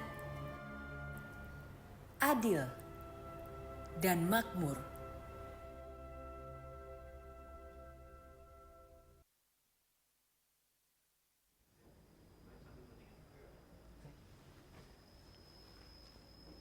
Iya. Ya, kembali lagi bersama kami ya, Bapak Ibu sekalian. Semoga masih betah. Karena setelah ini kita akan masuk ke diskusi dan tanya jawab ini, Pak. Ini kan tadi kebetulan sudah banyak sekali yang disampaikan oleh Bapak narasumber kita, Pak Karim. Nih, gimana Mas Eko tanggapannya tadi? Secara konsep sebenarnya sudah sama. Sebenarnya kan kalau kami ini di bidang investigasi juga melakukan bimbingan, Pak, atau pembinaan di KAP itu ada konsep fraud control plan. Jadi di fraud control plan itu terdiri dari 3 pilar juga, dari pencegahan, deteksi, dan respon, seperti itu. Untuk cara pengukurannya juga kita biasanya melakukan pembinaan dan pengukuran itu melalui indeks efektivitas pengendalian korupsi itu di Pemda dan di BUMD, seperti itu, Pak. Mungkin ini Mas Haikal, kita bisa langsung berdiskusi. Setelah ini dari Mas Haikal dulu mungkin ada pertanyaan yang mau disampaikan ke Pak Karim. Oke, ini tadi saya agak tertarik Pak, ada FDS tadi itu Pak ya, FDS, Fraud Detection System. Nah, ini Pak outputnya itu seperti apa Pak FDS ini? Outputnya ya. Jadi FDS ini juga kan memang dibangun, kemudian juga ada regulasi dari regulator kita memang ya kan, bahwa bank itu harus punya FDS, ya kan, macam-macam nih. Nah FDS itu kalau ditanya outputnya sangat, ya kan, sangat membantu kita. Kenapa? Kita jadi bisa tahu, ya kan, seperti apa. Nanti memang saya nggak bisa sampaikan seperti apa ya, tapi kalau misalnya kaitan dengan FDS di ATM, fraud detection di ATM, nanti FDS ini, sistem kita ini akan memberitahu bahwa di terminal di mana, ya kan, terminal ATM di mana, mesin ATM di mana itu ada anomali, ada yang berapa kali melakukan transaksi apa kan kayak gitu, dan itu kita sinyalir, dan itu biasanya itu orang akan melakukan scamming macam-macam kan gitu loh. Jadi lebih warning ya jadi ya itu loh. Jadi seperti alarm awal ya, ini FDS sehingga jadinya. nanti dari hasil FDS itu kita akan lihat, oh berarti nanti kita rubah nih, ya kan, tempat, lokasi, atau kita rubah nih menu kita jangan seperti itu. Kenapa? Karena akhirnya orang gampang ya kan untuk melakukan upaya-upaya untuk ngebobol kan seperti itu. Nah itu FDS. Nah kemudian juga ada FDS juga sekarang ini yang memang harus selalu dikembangkan ya kan. Kaitan dengan mobile banking. Mobile banking itu ya kan. Nanti FDS itu dia akan ngebaca kan gitu loh, bahwa yang melakukan bukan si ini kan gitu loh. Misalnya punya Mas Haikal, Mas Haikal ini akan dikasih notifikasi atau dikasih ini apa nih yang dimasukkan kan gitu loh. Nah ini sepertinya bukan orangnya nih. Iya, iya. Kira-kira kayak gitu ya kan. Oke, oke. Nah kenapa? Karena kalau orangnya kan dari historisnya ketahuan sih, ya kan? Iya, iya. Dia langsung bisa buka, langsung segala macam. Tapi kok ini orangnya, tapi kok bisa 2 kali lupa kan gitu iya, atau iya, apa iya, kan iya, gitu. iya. Kemudian dari tipikal dia melakukan transaksi nggak pernah tengah malam, tapi ini, nah udah itu tengah malam. ya gitu loh. Udah canggih sekarang ya. Ya berarti ini itu kira-kira seperti itu. Ada alarmnya, Kalau itu ada alarmnya. DS. Oke. Baik, baik, baik. Kalau dari saya ini Pak, tadi saya tertarik sebenarnya kalau dari bank ini kan regulasinya itu sebenarnya kalau kita bahasa Jawanya itu udah tiri-tiri gitu Pak ya. Udah banyak sekali. Iya, iya, banyak Dari banget. OJK ya Pak ya. Iya. OJK kan sebagai regulator dia udah banyak sekali ngatur sampai yang detil-detil gitu Iya. ya. Sebenarnya saya apa ya istilahnya mau menanyakan terkait kapasitas lah, peningkatan kapasitas di SDM-nya audit internal seperti apa. Karena sejauh apa istilah latihan yang diberikan kepada auditor internalnya itu dalam tindakan investigatif untuk khususnya untuk mendeteksi itu selain apa namanya selain mungkin dari whistleblowing atau dari FDS itu dan pelatihan-pelatihannya itu seperti apa Pak kalau dari Bank Lampung sendiri, apakah kita mengikutkan pelatihan di luar apa Sertifikasi, seperti apa sertifikasi dan pelatihan, sebagainya mungkin workshop. bisa disampaikan Pak. Ya. Kami kaitan dengan untuk meningkatkan kompetensi dan kemampuan auditor kami, ya kan itu semua pelatihan itu semua yang kompetensi atau pengetahuan yang harus diadakan harus punya oleh si auditor itu pasti kami lakukan. Nah, malah di kami itu biaya pelatihan peningkatan kompetensi yang paling besar itu ada di auditor. Ada di auditor kita. Kan gitu. Karena kita dari semua yang mandatori itu begitu masuk di menjadi auditor, yang wajib itu kami ikutkan pasti, ya kan, sampai dengan dia lulus. Kemudian yang mandatori lagi kaitan dengan sertifikasi, harus punya sertifikasi apa itu kami ikutkan, kan seperti itu. Termasuk refreshnya pastinya kan gitu loh. iya. Nah itu. Kemudian juga itu dari pihak yang dari eksternal, ya kan, kami melakukan menambah pengetahuan dari pihak eksternal. Kemudian juga kalau di internal kita sering melakukan in-house training pastinya, ya kan, in-house training walaupun memang itu narasumber atau apa yang mau mengisinya pematerinya itu dari pihak luar, kami juga bukan cuma auditor kami tapi kami melibatkan banyak. Nah, contohnya kita sering manggil yang memang kompeten di urusannya investigasi, Siap. kan gitu loh. Nah itu. Kalau Nah, secara jumlah mungkin Pak, jumlah Auditornya. jumlah auditor. ya, dirasa Nah, sudah memenuhi atau kalau bagi kami ini sudah cukup memenuhi walaupun belum ideal. ya, Belum ideal bagi kami, ya kan? Kenapa? Karena dengan semakin banyaknya kantor Bank Lampung, semakin banyaknya produk yang kita kembangkan, itu keterbatasan jumlah auditor itu bagi kami sangat terasa gitu loh. Sangat terasa. Akhirnya kan kita ada yang namanya rencana audit tahunan. Ya kan?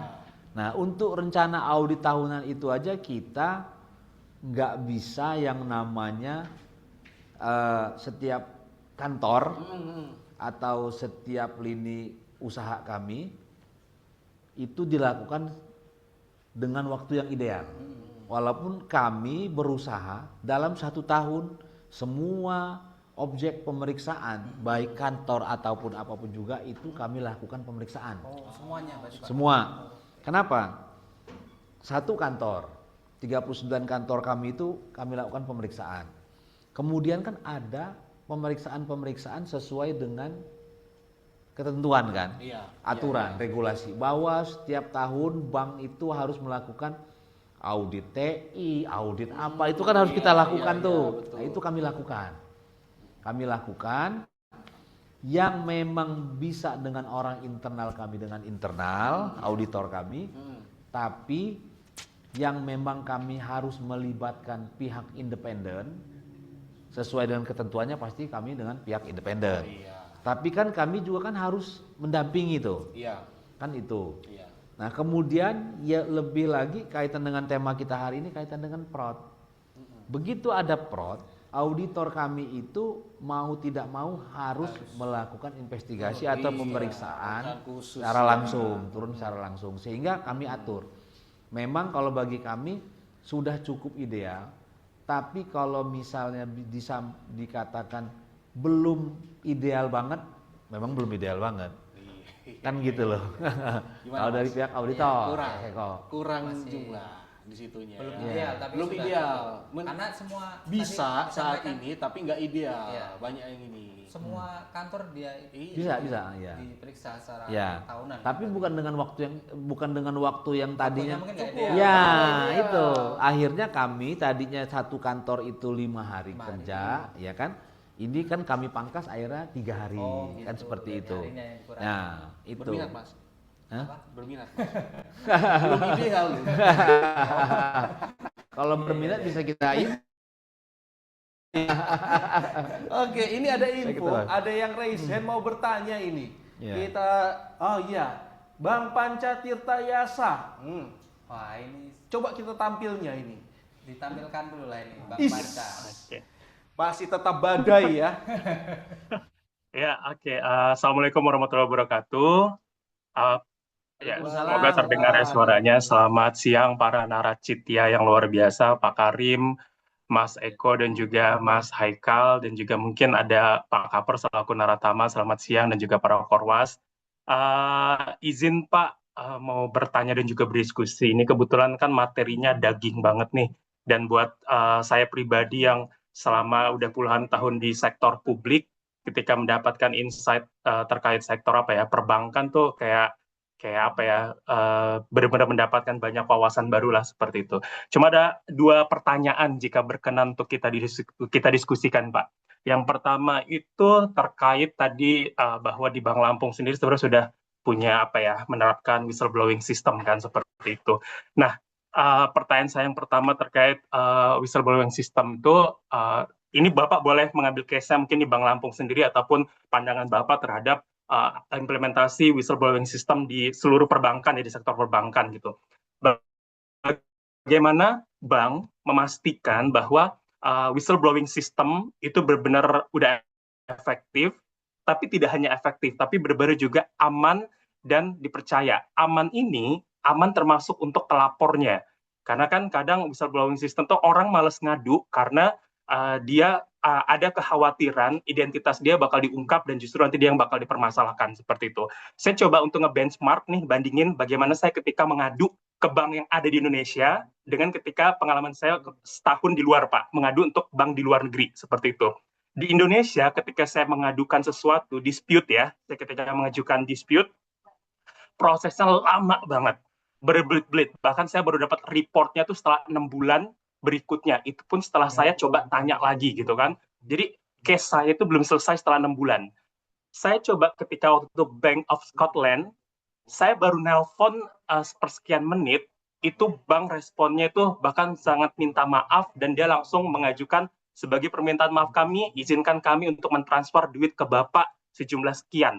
Jadi saya selaku yang korban tuh ngerasa, wah ini keren banget nih Bang. Maksudnya dalam arti kata bahwa dia berusaha untuk mengapresiasi dan meminta maaf karena membuang waktu saya dan juga merasa tidak nyaman karena mungkin pengalaman yang tidak enak gitu kan. Jadi dia berusaha minta maaf dengan cara mentransfer dana seperti itu kan ke rekening pribadi. Itu di sana di luar negeri gitu kan. Cuman ketika di Indonesia, mohon maaf kok saya merasakan hal yang berbeda sekali gitu. Untuk mengajukan dispute aja tuh prosesnya lama, apalagi menunggu hasilnya, sehingga kayak agak sedikit trauma ya kalau misalkan kita pengen bermasalah atau pengen mengadukan sesuatu ke bank. Itu yang pertama, Pak. Jadi bagaimana whistleblowing system di sektor perbankan ini benar-benar efektif dan aman dan juga dipercaya bagi para customer. Itu yang pertama. Nah, yang kedua, untuk di sektor perbankan nih Pak Karim, saya minta pandangan Bapak terkait fraud ya, fraud yang terjadi di sektor perbankan. Kalau menurut Pak Karim tuh root cause-nya, akar masalahnya itu sebenarnya terjadi karena apa sih? Berasal dari apa sih? Apakah dari kelemahan sistem aja atau sebenarnya kegagalan budaya integritas organisasi? Karena saya pengen coba mengeskalasikan kegagalan budaya integritas ini dengan fraud triangle, yang kita tahu bahwa fraud triangle itu kan sebenarnya lebih kepada apa ya, disonansi kognitif si individunya, ada pressure, ada motivasi, dan juga rasionalisasi gitu. Jadi fraud yang terjadi di sektor perbankan itu lebih kepada kegagalan sistem atau karena memang apa ya, kegagalan budaya integritas organisasi. Itu aja sih. Terima kasih Pak Karim dan juga para naracitya. Semoga bisa berdiskusi dan saya mendapatkan banyak insight dari para naracitya. Terima kasih. Wassalamualaikum warahmatullahi wabarakatuh. Waalaikumsalam warahmatullahi wabarakatuh. Terima kasih banyak nih Bang Panca. Luar biasa sekali pertanyaannya ya, dan juga ada perbandingannya. Bank of Scotland. Emang ini Bang Panca nih kalau udah nanya harusnya beliau juga bisa juga jadi naracitya. Harusnya naracitya jarak jauh ya. Ini mungkin Jarak bisa jauh. kita agendakan di besok-besok ini ya. Oke, silakan mungkin Pak Karim. Ya, Yang, oke. yang pertama mungkin saya ini lagi dari Bang Panca mengenai efektivitas WBS di Ya. Bank Lampung mungkin Pak ya. Apakah Bang bisa memastikan WBS berjalan efektif seperti apa, dan kemudian apakah keamanannya dari pelapor sendiri dari retaliasi ya istilahnya gitu ya. Terus yang kedua, root cause dari fraud di perbankan itu menurut Bapak Ya. apakah karena kegagalan budaya organisasi atau kegagalan sistem mungkin. Oke. Silakan Pak. Yang pertama terima kasih Pak Panca, ya kan? Salam kenal. Yang pertama kaitan WBS. Apakah WBS itu benar-benar efektif, aman dan terpercaya? Ya. Itu ya pertanyaannya ya, Mas Panca ya. Bagi saya, bagi kami, WBS itu benar-benar harus efektif dan aman dan juga terpercaya. Nah, kebetulan kalau di Bank Lampung ini memang pengguna atau laporan melalui WBS ini kecil, jumlahnya Ya, jumlahnya kecil. Dan sampai dengan saat ini kami menjamin efektivitas, kepercayaan dan keamanan WBS yang ada dengan kami. Sama sampai dengan saat ini, walaupun itu frekuensinya sangat kecil, ya kan, bisa dikatakan kecil untuk pengguna atau pelapor melalui WBS, tapi sampai dengan saat ini kami belum pernah ada klaim, belum pernah ada keluhan bahwa memberikan informasi melalui WBS Bank Lampung itu nggak aman, ya kan, nggak terpercaya, buktinya jadi bocor misalnya atau seperti itu. Itu loh. Jadi, nah, ke depan pun juga kami ini karena kenapa ya? Walaupun sekarang frekuensinya itu kecil, tapi bagi kami kan kami harus tetap jaga kepercayaan itu. Kenapa? Bisa saja ke depannya ini semakin banyak frekuensinya, ya kan, jumlah yang melaporkan melalui BPS kami. Nah itu sampai dengan saat ini kalau di kami, Mas Panca, itu kami jamin kaitan dengan keamanan dan kerahasiaannya. Betul. Seperti itu, Mas Panca. Kalau untuk WBS. Iya. Nah, kemudian yang kedua, Mas Panca, kaitan dengan root cause-nya fraud di perbankan. Apakah memang dari kegagalan sistem atau kegagalan organisasi membentuk budaya anti fraud? Kira-kira seperti itu ya, Mas Panca ya. Kalau bagi kami dua-duanya, Mas. Dua-duanya. Dari adanya sistem yang gagal, bukti kenapa bisa dikatakan sistem yang gagal? Karena memang sistemnya bisa dibobol, ya kan? Bisa diakalin, kan seperti itu. Artinya bobol ini bukan dalam artian dia melakukan cara untuk mensiasati supaya untuk membobolnya, tapi memang sistem yang lemah, bisa saja kan gitu loh. Sistemnya lemah, terlalu mudah, kan gitu loh. Sistem itu, Pengendaliannya nggak ada. Kemudian pengendaliannya benar, ya kan, pengendaliannya nggak ada, gitu loh. Sehingga dilihat, ya ini sih gampang untuk akalin lah, gampang untuk dibobol, kan seperti itu sistemnya. Kemudian juga yang kedua seperti yang disampaikan Mas Panca tadi kan, apakah karena dari sistem yang lemah atau dari budaya yang gagal di organisasi, ya kan? Ya, memang bisa juga. Bagi saya budaya yang gagal. Makanya tadi kalau kami ini selalu membangun budaya anti fraud itu, kami setiap waktu kami lakukan dari sisi semua sisi. Ya kan? Melalui media sosial, melalui sistem kita, melalui tempat-tempat yang bisa kita kasih media-media yang mengingatkan berupa pengumuman atau berupa spanduk-spanduk iklan-iklan kami, ya kan, kepada semua, baik itu pihak eksternal maupun internal. Jadi gitu. Jadi kalau misalnya pertanyaannya root cause-nya apa nih? Apakah karena yang pertama karena kegagalan sistem, yang kedua karena bank atau perusahaan yang gagal membangun budaya, itu dua-duanya menurut saya berperan. Kalau kita bicara root cause dengan fraud yang ada, seperti itu. Nah, kalau kaitan sekarang ini ya memang dari awal saya sampaikan yang namanya ini kan, mungkin Mas Panca juga sepakat ya dengan saya. Kalau fraud itu kan suatu keniscayaan sekarang ini di semua lembaga usaha kan gitu, apalagi BUMN, BUMD ya kan gitu.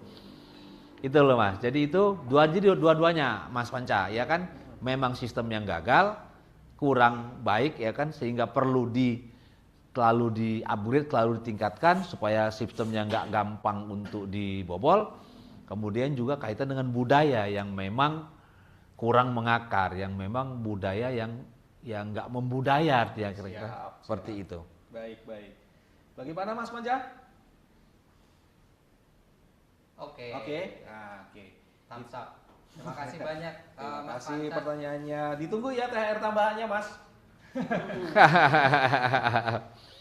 Oke, ini masih ada lagi angkat tangan nih. Atas nama APRI APD. Jogja. Ini dari BPKP juga. Sepertinya. Siap, Kalau karena ada APD-nya ya. Mungkin bisa ini Pak Apri, videonya dinyalakan Pak Apri. Siap. Assalamualaikum. Waalaikumsalam warahmatullahi wabarakatuh.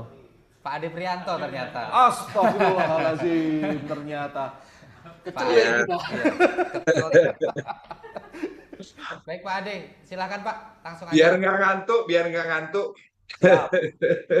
Enggak, ini sedikit aja nih Pak narasumber dari Bank Lampung menggelitik masalah kredit nih, kredit macet.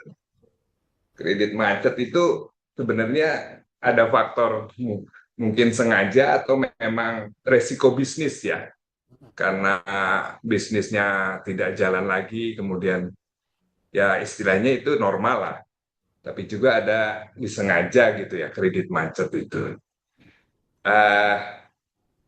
Terus untuk kredit sendiri sebenarnya kan bank sudah mempunyai mitigasi dengan asuransi kredit gitu ya, asuransi kredit. Nah, apakah kalau terjadi suatu fraud indikasi resiko fraud itu, apakah itu akan tercover juga nggak oleh bank gitu ya, Nah, itu aja sih pertanyaan saya mengenai mitigasi fraud itu, apakah memang bank sudah selama ini apapun jenis kredit bank itu apakah sudah tercover dengan asuransi kredit. Tapi sekarang asuransi kredit itu apakah mau juga mengcover kalau memang terjadi kredit itu ternyata kredit macetnya adalah kredit adanya fraud gitu ya. Bukan atas risiko bisnis yang memang ada kegagalan risiko bisnis usahanya atau bagaimana begitu. Demikian Pak, terima kasih. Baik, terima kasih Terima Pak, kasih banyak. Pak Ade, terima kasih banyak. Bapak kalau sudah ini pertanyaannya, Oke. atau mau saya ulang lagi? Sudah cukup. Sudah cukup, Pak. Ya. Langsung, Pak. Baik, terima kasih Pak Ade. Salam kenal Pak Ade ya kan. Jadi kalau yang saya tangkap dari yang disampaikan oleh Pak Ade ini kaitan kredit macet. Iya. Kredit macet itu apakah ada kesengajaan gitu ya Pak Ade ya? Iya. Atau memang karena risiko bisnis. Iya. Kemudian yang kedua kaitan dengan asuransi kredit. Asuransi. Ya. Ya, asuransi. Salah satu mitigasi bank itu adalah mengasuransikan ya kan? Iya. Apakah asuransi itu akan mengcover atau mengganti ya kerugian kalau misalnya memang itu kredit macet disebabkan oleh fraud. Kira-kira seperti itu ya Pak Ade ya. Yang pertama kaitan kredit macet itu sengaja atau risiko bisnis. Saat ini sesuai dengan situasi kondisi yang ada itu ada semua Pak Ade. Ada yang memang disengaja, yang tadi itu, yang memang jaringan, yang memang sudah biasalah ini membobol-bobol bank kan gitu, iya. Mensreanya ada. Dia sudah ada sengaja, sehingga begitu dia dapat kredit dia nggak bakal bayar lagi nih, kan gitu. Itu. Nah itu juga yang memang sekarang ini selalu kita tingkatkan petugas kita, apalagi saya sekarang direktur bisnis ya kan, seperti apa untuk mencegah supaya jangan ada lagi nih kredit-kredit yang seperti ini. Nah, tapi kalau kaitan risiko bisnis, kita kan nggak bisa ini ya, ya kan Pak Ade ya, Bapak Ibu semua. Kalau kaitan risiko bisnis yang memang ya suatu hal yang menurut kami setelah kami lakukan kajian, kami lakukan pemeriksaan macam-macam, oh ini memang risiko bisnis kan gitu loh. Nggak bisa juga. Contoh misalnya harga komoditasnya memang anjlok. Ini kan banyak nih, bukan salahnya dia. Kalau misalnya dia memang debiturnya, misalnya petani lah misalnya kan gitu. Artinya kan ada juga korelasi kaitan dengan pemerintah atau semua yang stakeholdernya yang memang nggak bisa ngejaga harga itu kan gitu, sehingga memang nggak bisa bayar kan gitu. Jadi ada Pak Ade, ada kesengajaan, ada juga risiko bisnis. Nah kemudian kaitan dengan salah satu mitigasi bank itu adalah memberikan asuransi. Memberikan asuransi atau fasilitas asuransi terhadap kredit yang diberikan. Nah, apakah pihak asuransi akan membayar terhadap kredit yang memang macet karena fraud? Sampai dengan saat ini kami belum menemukan adanya rekanan asuransi, perusahaan asuransi yang membayar karena fraud. Gitu. Karena fraud itu sudah bisa dipastikan Pak Ade nggak bisa dibayar, ya kan? Tapi ada juga nih kaitan fraud ini Pak Ade, ya kan? Kalau fraud itu internal dari bank, fraud itu dilakukan oleh oknum internal, dipastikan bahwa pihak asuransi tidak akan melakukan pembayaran klaim. Tapi kalau misalnya fraud itu dari pihak eksternal, itu masih 50-50 Pak Ade. Jadi bisa saja dibayar, bisa saja tidak. Sepanjang memang kita bisa meyakinkan pihak asuransi dan juga memang bukti-buktinya mencukupi, biasanya asuransi tetap bayar. Oh, bisa ya. Jika pelakunya eksternal ya. Kalau pelakunya eksternal. Kayak tadi misalkan scamming dan sebagainya itu maksudnya Pak. Ya, kalau itu kaitan dengan dana ya, kalau skimming itu kan seperti itu. Tapi memang ya itu makanya kata saya 50-50 kan gitu. Kenapa? Biasanya pihak asuransi juga akan berargumen menyatakan bahwa kan kalau misalnya petugasnya nggak lengah juga, petugasnya nggak lalai juga, ini nggak bisa bobol juga kan gitu loh. Makanya kata saya tadi, sepanjang memang bukti-buktinya dari pihak internal atau proses di internal kami sudah memenuhi semua ketentuan yang ada, kemudian ternyata masih juga orang melakukan fraud dari pihak eksternal ke kami, ya kan, dari pihak luar, dan memang itu benar-benar terbukti orang itu yang melakukan, itu bisa saja dibayar oleh pihak asuransi. Baik. Jadi masih ada juga tahapan ini ya, argumen dulu lah dengan itu ya. Seperti itu. Baik Pak. Baik.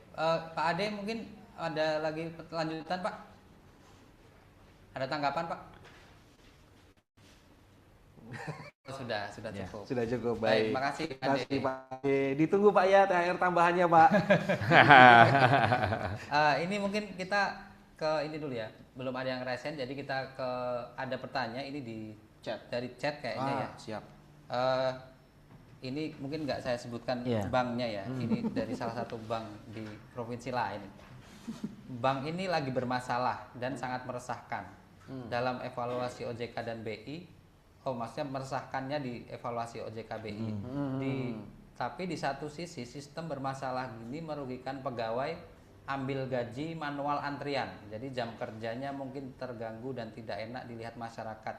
Jadi ASN ini mungkin mau ngambil gaji di bank ini itu nggak bisa gitu Pak. Nah, ini mungkin sebagai pernyataannya, tapi di bawah ada lanjutannya nih.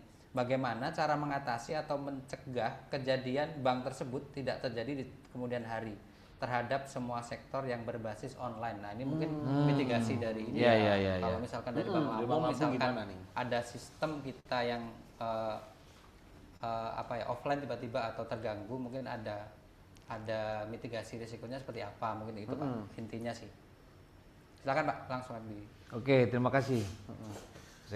Kalau seperti itu, kalau yang saya tangkap dari yang disampaikan tadi ya kan, bahwa ini ada permasalahan dengan sistem digitalisasinya lah kan gitu ya kan, sehingga akhirnya masyarakat atau nasabah itu melakukan penarikannya itu Gaji manual. kan gitu loh, datang langsung, sehingga ya kenyamanannya berkurang lah. Kenapa? Karena akhirnya antri ya kan, karena lama kan gitu.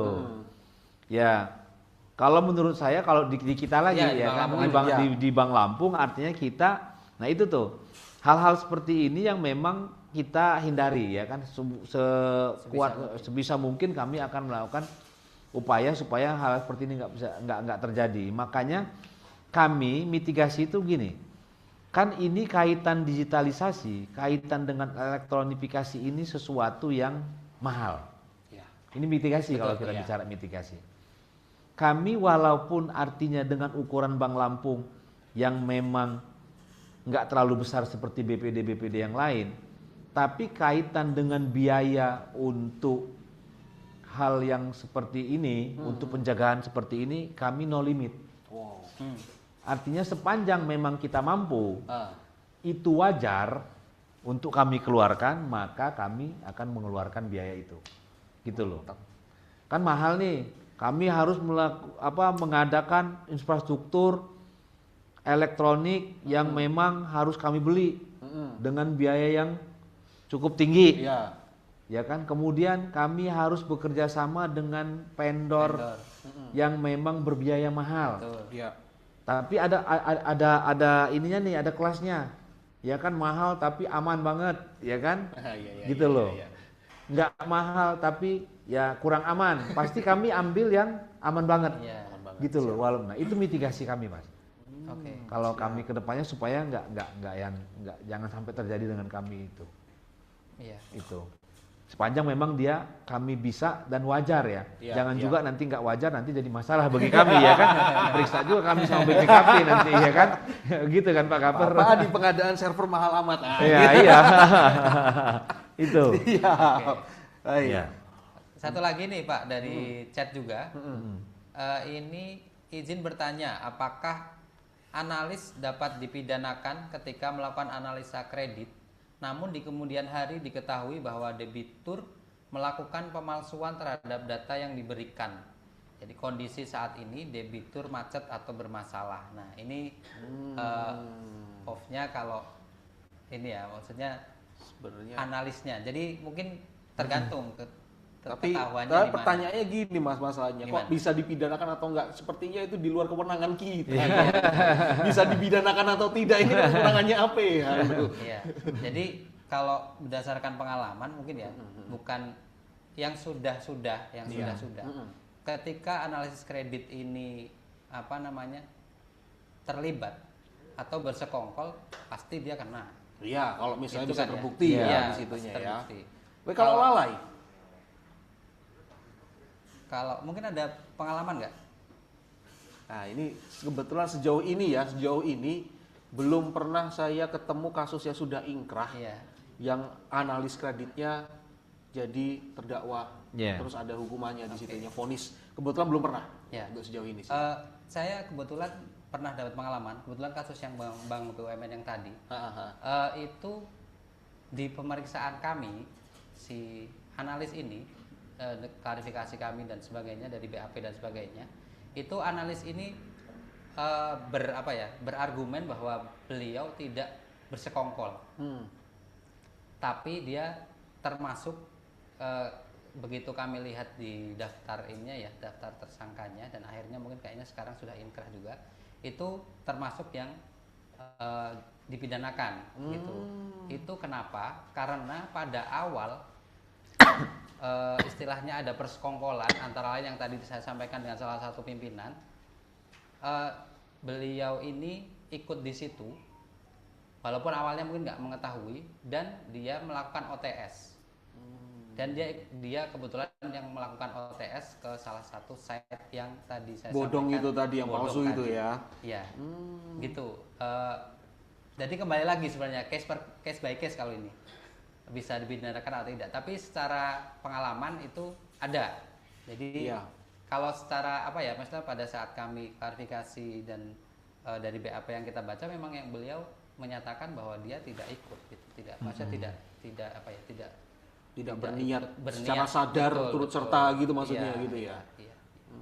Mungkin seperti itu. Kalau dari POV-nya, mungkin dari POV-nya Bapak seperti apa Pak? Maksudnya ketika analis kredit tadi Pak, si analis ini mengetahui mungkin ketika ada kredit macet, kemudian ternyata dokumen ini palsu. Palsu lah. Iya, iya. Si analis kredit ini mungkin secara ini hukumannya atau sanksinya kalau di Bank Lampung seperti apa? Pernah nggak ada? Pernah nggak? Kita ada tindakan lah, tindakan Tindakan lah, disiplin yang kita tindakan kenakan ke si analis kredit gitu misalnya Pak, kalau di Bank Lampung. Tapi ini artinya sudah diketahui di depan bahwa memang itu. Tapi kalau Ketahuannya kan setelah macet pastinya. Iya. Bahwa setelah macet ternyata diketahui dokumennya itu palsu istilahnya. Punya Berarti kan si debiturnya ini. pelaku ini kan, debitur ini kan sengaja dia memalsukan dokumen Iya. biar dapat kredit gitu ya. Iya. Ketahuannya belakangan. Analisnya kan mungkin nggak tahu. Nah ini Iya. seperti apa Pak? ya itu seperti yang kata saya tadi itu, ada juga yang kaitan dengan jaringan kan, begitu macet baru kita tahu kan. Iya, betul, Nah, begitu macet baru kita tahu. Ya bukan cuma analisis sebenarnya, tapi semua yang terlibat di kredit itu kami anggap ya walaupun nggak sengaja ya, walaupun nggak sengaja, tapi memang ada sedikit kelalaian kan kayak gitu. Tapi itu juga kami dalam posisi harus memberi pengertian lah ya kan, kalau misalnya memang ternyata istilahnya siapapun juga yang ada di situ, yang ditaruh jadi analis atau petugas kredit itu, siapapun juga orangnya itu bisa aja ketipu, ya kan nggak bisa juga kita ini. Ya. Iya. Paling itu jadi bahan evaluasi kami kan seperti itu. Sebenarnya kembali lagi kalau terkait siapa yang bisa dipidanakan atau tidak kan bukan dalam kewenangan baik di sini auditor lah. maupun dari apa ya, dari bank gitu ya. Untuk siapa yang dipidanakan itu kan kewenangannya aparat penegak hukum, mungkin seperti itu. Iya. Kalau dari kami. Mungkin ada lagi Di ada. chat. Di chat. Di chat ada nih terakhir nih kata Mbak Dia ini ya. Tim produksi sudah ancang-ancang soalnya. Nanang Suhendar SHMH. Izin bertanya Pak, apa langkah konkret yang dilakukan Bank Lampung untuk memastikan budaya anti fraud benar-benar tertanam di seluruh level organisasi, bukan hanya sebagai kebijakan formal? Apakah juga menjangkau pula mitigasi risiko fraud kebocoran data digital nasabah yang bisa merugikan? Jadi intinya apakah benar-benar budaya anti fraud ini tertanam di seluruh level, nggak cuma sekedar jargon semata di level tataran kebijakan gitu Pak, tapi benar-benar terterapkan sampai seluruh level. Dan apakah menjangkau juga mitigasi risiko kebocoran data? Iya. Kira-kira begitu Pak pertanyaan. Oke, kebocoran data juga berarti ya. Iya.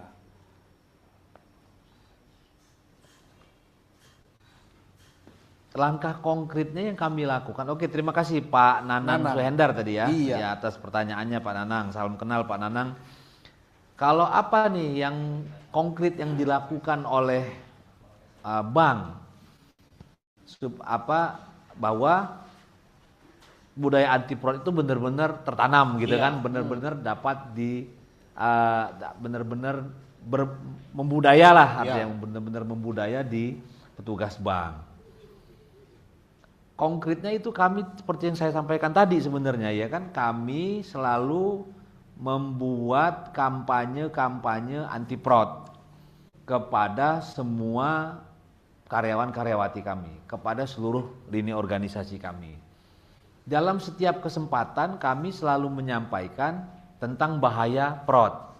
Dalam setiap kesempatan kita selalu menyampaikan untuk bekerja sesuai aturan. Itu ya kan. Nah, langkah konkretnya ada apa nih? Contoh nih ya kan, di kami ini ada divisi manajemen resiko dan divisi kepatuhan, kemudian ada UKK anti fraud dan juga ada divisi audit. Ini kami bersatulah nih, berkolaborasi kami dalam menyampaikan program masing-masing. Karena kalau kepatuhan dia ada budaya kepatuhan, kalau manajemen risiko dia ada budaya manajemen risiko.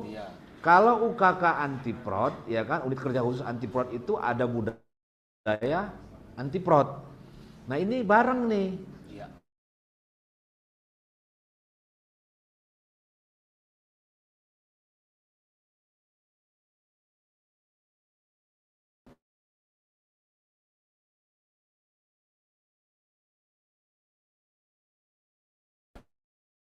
Ya kan, bareng kami itu sifatnya langsung, karena bagi kami dengan kami memberikan online, Zoom online, kemudian kami dengan pakai surat, itu bagi kami nggak langsung. Tapi dengan datang langsung kita bisa tahu nih, oh bagaimana mungkin dia nggak terjadi fraud, karena ternyata memang ruangannya aja nggak pas nih, ya kan, gitu loh, ya kan. Kenapa? Kok bagian kreditnya dia khusus di ruangan ini mah kalau bagian kreditnya seperti ruangannya khusus kemudian seperti tertutup, ini mah dia ngobrol dengan debitur enak negonya ya. Iya kan gitu. Nah itu makanya itu konkret kami langsung gitu kan semuanya, dan kami yakin dengan budaya kepatuhan yang berjalan baik, budaya manajemen risiko yang tinggi, itu kami yakin fraud bisa kami tekan, kan bisa kami kendalikan. Siap. Seperti itu. Nah, kemudian kalau kaitan kebocoran data tadi ya, ada ya. Kebocoran data itu kami yakinkan kalau di Bank Lampung kami bisa menjaga rahasia atau data pribadi masing-masing nasabah kami. Ya kan gitu. Walaupun memang terkadang juga ada yang memang harus kami sampaikan. Data pribadi itu, tapi itu sesuai dengan mandatori, sesuai dengan ketentuan hukum yang berlaku lah, seperti itu. Misalnya ada permintaan dari pihak APH atau kan kayak gitu. Termasuk kalau misalnya memang APH sekalipun kalau misalnya memang nggak sesuai dengan PBI atau POJK, kami jamin kami nggak bakal bisa ngasih itu data Jadi nasabah. konteksnya itu bukan kebocoran tapi memang harus dikeluarkan karena mandatori di situ, karena aturan. Siap, baik. Oke. Begitu kira-kira Pak Nanang ya? Iya. Ada satu lagi nih, kayaknya tadi masih sama dengan tadi Pak Lea Christian tadi ya. Siap. Izin bertanya, ketika terdapat agunan yang diambil alih, AIDA ya, apakah harus dilakukan balik nama atas perusahaan dengan risiko Apakah harus dilakukan balik nama atas nama perusahaan dengan risiko perubahan dari SHM menjadi HGB? Sehingga terdapat potensi risiko penurunan nilai agunan karena status hak milik menjadi hak guna berpotensi risiko dapat dianggap merugikan bank. Jadi ketika terdapat agunan yang AIDA, apakah harus dilakukan balik nama atas nama perusahaan, mungkin maksudnya itu ya. Karena ada risiko dapat merugikan bank gitu kalau ada HGM jadi HGB. Ini teknis banget ini. Iya. Perbankan. Oke. Siapa tadi yang nanya ya? Dari Pak Lea Christian. Oke, Pak Lea Christian, salam kenal Pak Lea. Jadi gini, kalau kaitan dengan AIDA, agunan yang diambil alih itu memang harus dilakukan balik nama. Kalau tidak dilakukan balik nama, masih ada potensi-potensi risiko di situ, ya kan gitu. Kan gini, AIDA ada agunan yang diambil alih oleh bank, ya kan? Iya. Kalau diambil alih oleh bank berarti kan dia harus menjadi aset bank. Betul. Begitu dia menjadi aset bank maka dia harus nama bank. Ya. Nah kaitan dengan tadinya itu berupa SHM kemudian menjadi HGB, kan itu ketentuan, ya kan gitu loh. Karena memang perusahaan berupa PT itu nggak bakal dia punya SHM kan seperti itu, pasti bentuknya HGB. Kan gitu. Walaupun memang ada juga yang seperti yang disampaikan Pak Lea Christian ini, akhirnya nilainya itu menjadi berkurang, Iya. ya kan? Bagi orang-orang tertentu ada yang memandang kalau SHM itu lebih mahal memang daripada SHGB. Tapi kalau bagi orang-orang yang lain juga nggak ada masalah kan gitu. Kenapa? SHM ini nggak ada jangka waktu. Tapi kalau SHGB itu ada jangka waktu. Nah, makanya bagi orang-orang tertentu SHM lebih tinggi nilainya daripada itu. Jadi itu ya kira-kira kalau apakah harus dibalik nama? Sepanjang karena memang dia sudah diambil alih dan dia harus menjadi aset bank, maka dia harus balik nama. Kan kira-kira seperti itu. Siap. Oke. Oke. Mungkin ada pertanyaan penutup sebelum ini dari Mas Haikal. Pertanyaan penutup. Ini Pak mungkin. Ini yang paling ini ya, sering jadi pertanyaan juga, terutama di kami di auditor. Ini kan bank daerah, entitas hidup di dua alam nih Pak. Kita di satu sisi termasuk keuangan negara yang dipisahkan. Di sisi lain kita entitas bisnis Pak. Jadi di sini kita menghadapi resikonya pun ganda Pak. Kita ada target bisnis, harus mencari keuntungan, tapi di sisi lain kita juga banyak rambu-rambunya supaya nggak menjadi kerugian keuangan negara nih Pak kira-kira. Nah strateginya Bank Lampung untuk menyeimbangkan ini Pak kira-kira seperti apa nih Pak penanganan fraud, pencegahan fraudnya di sini supaya kita tetap bisa dapat sweet spotnya nih Pak. Bisnis target tetap tercapai tinggi, tapi nggak juga jadi masalah hukum Pak. Ya. Oke, terima kasih. Ya itulah dilemanya kalau memang badan usaha milik negara ataupun BUMD. Iya.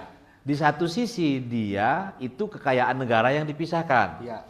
Tapi sepanjang memang dia itu terjadi kerugian, maka dia berlaku bukan kekayaan negara yang dipisahkan, karena dia berlaku ketentuan hukum yang umum ya kan, bahwa merugikan negara kan seperti itu. Nah itu apa nih upaya kami ya kan supaya itu tidak terjadi, bisnis tetap jalan kan seperti itu. Bagi kami regulasi yang ada itu sudah cukup sebenarnya. Regulasi yang ada, ketentuan-ketentuan, peraturan-peraturan yang memang dibuat oleh regulator, oleh pemerintah itu sudah cukup untuk menjadi rambu-rambu bagi kami. Sepanjang memang kami menjalankan bisnis itu sesuai dengan ketentuannya, kami yakin kami nggak bakal ada permasalahan hukum, sehingga bisnis kami tetap jalan, safety kami dari sisi hukum juga kami bisa tetap jaga kan gitu. Kenapa?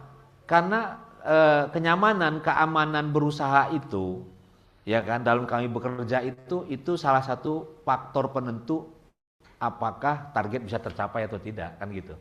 Nah, sepanjang memang kami, jadi kalau rambu-rambunya sudah dibuatlah oleh pemerintah gitu ya kan, ada semua.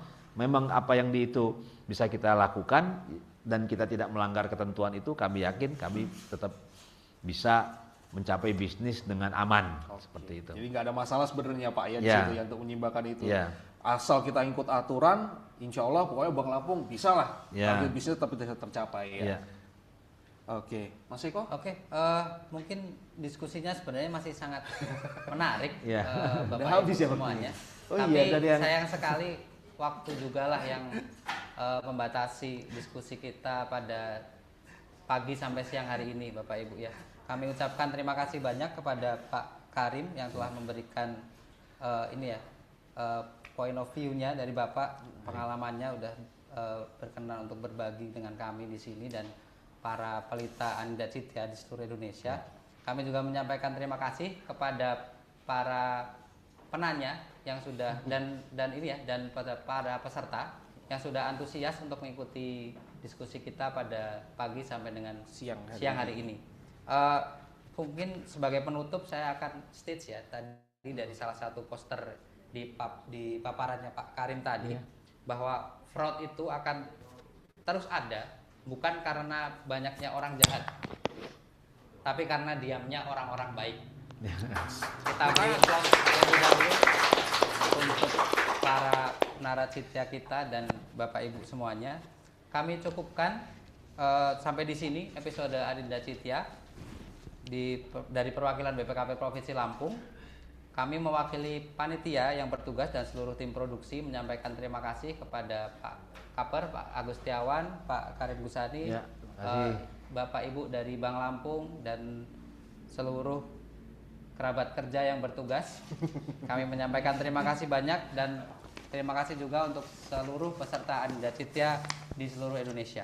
Oh iya, selain itu kami juga menyampaikan permohonan maaf yang sebesar-besarnya apabila dalam penyampaian acara ini mungkin kata-kata kami, mungkin dari pertanyaan-pertanyaan yang belum sempat terjawab. Nah, kami mohon maaf yang sebesar-besarnya. Mungkin Ya. demikian Mas Eko, wabillahi Demikian. taufiq wal hidayah.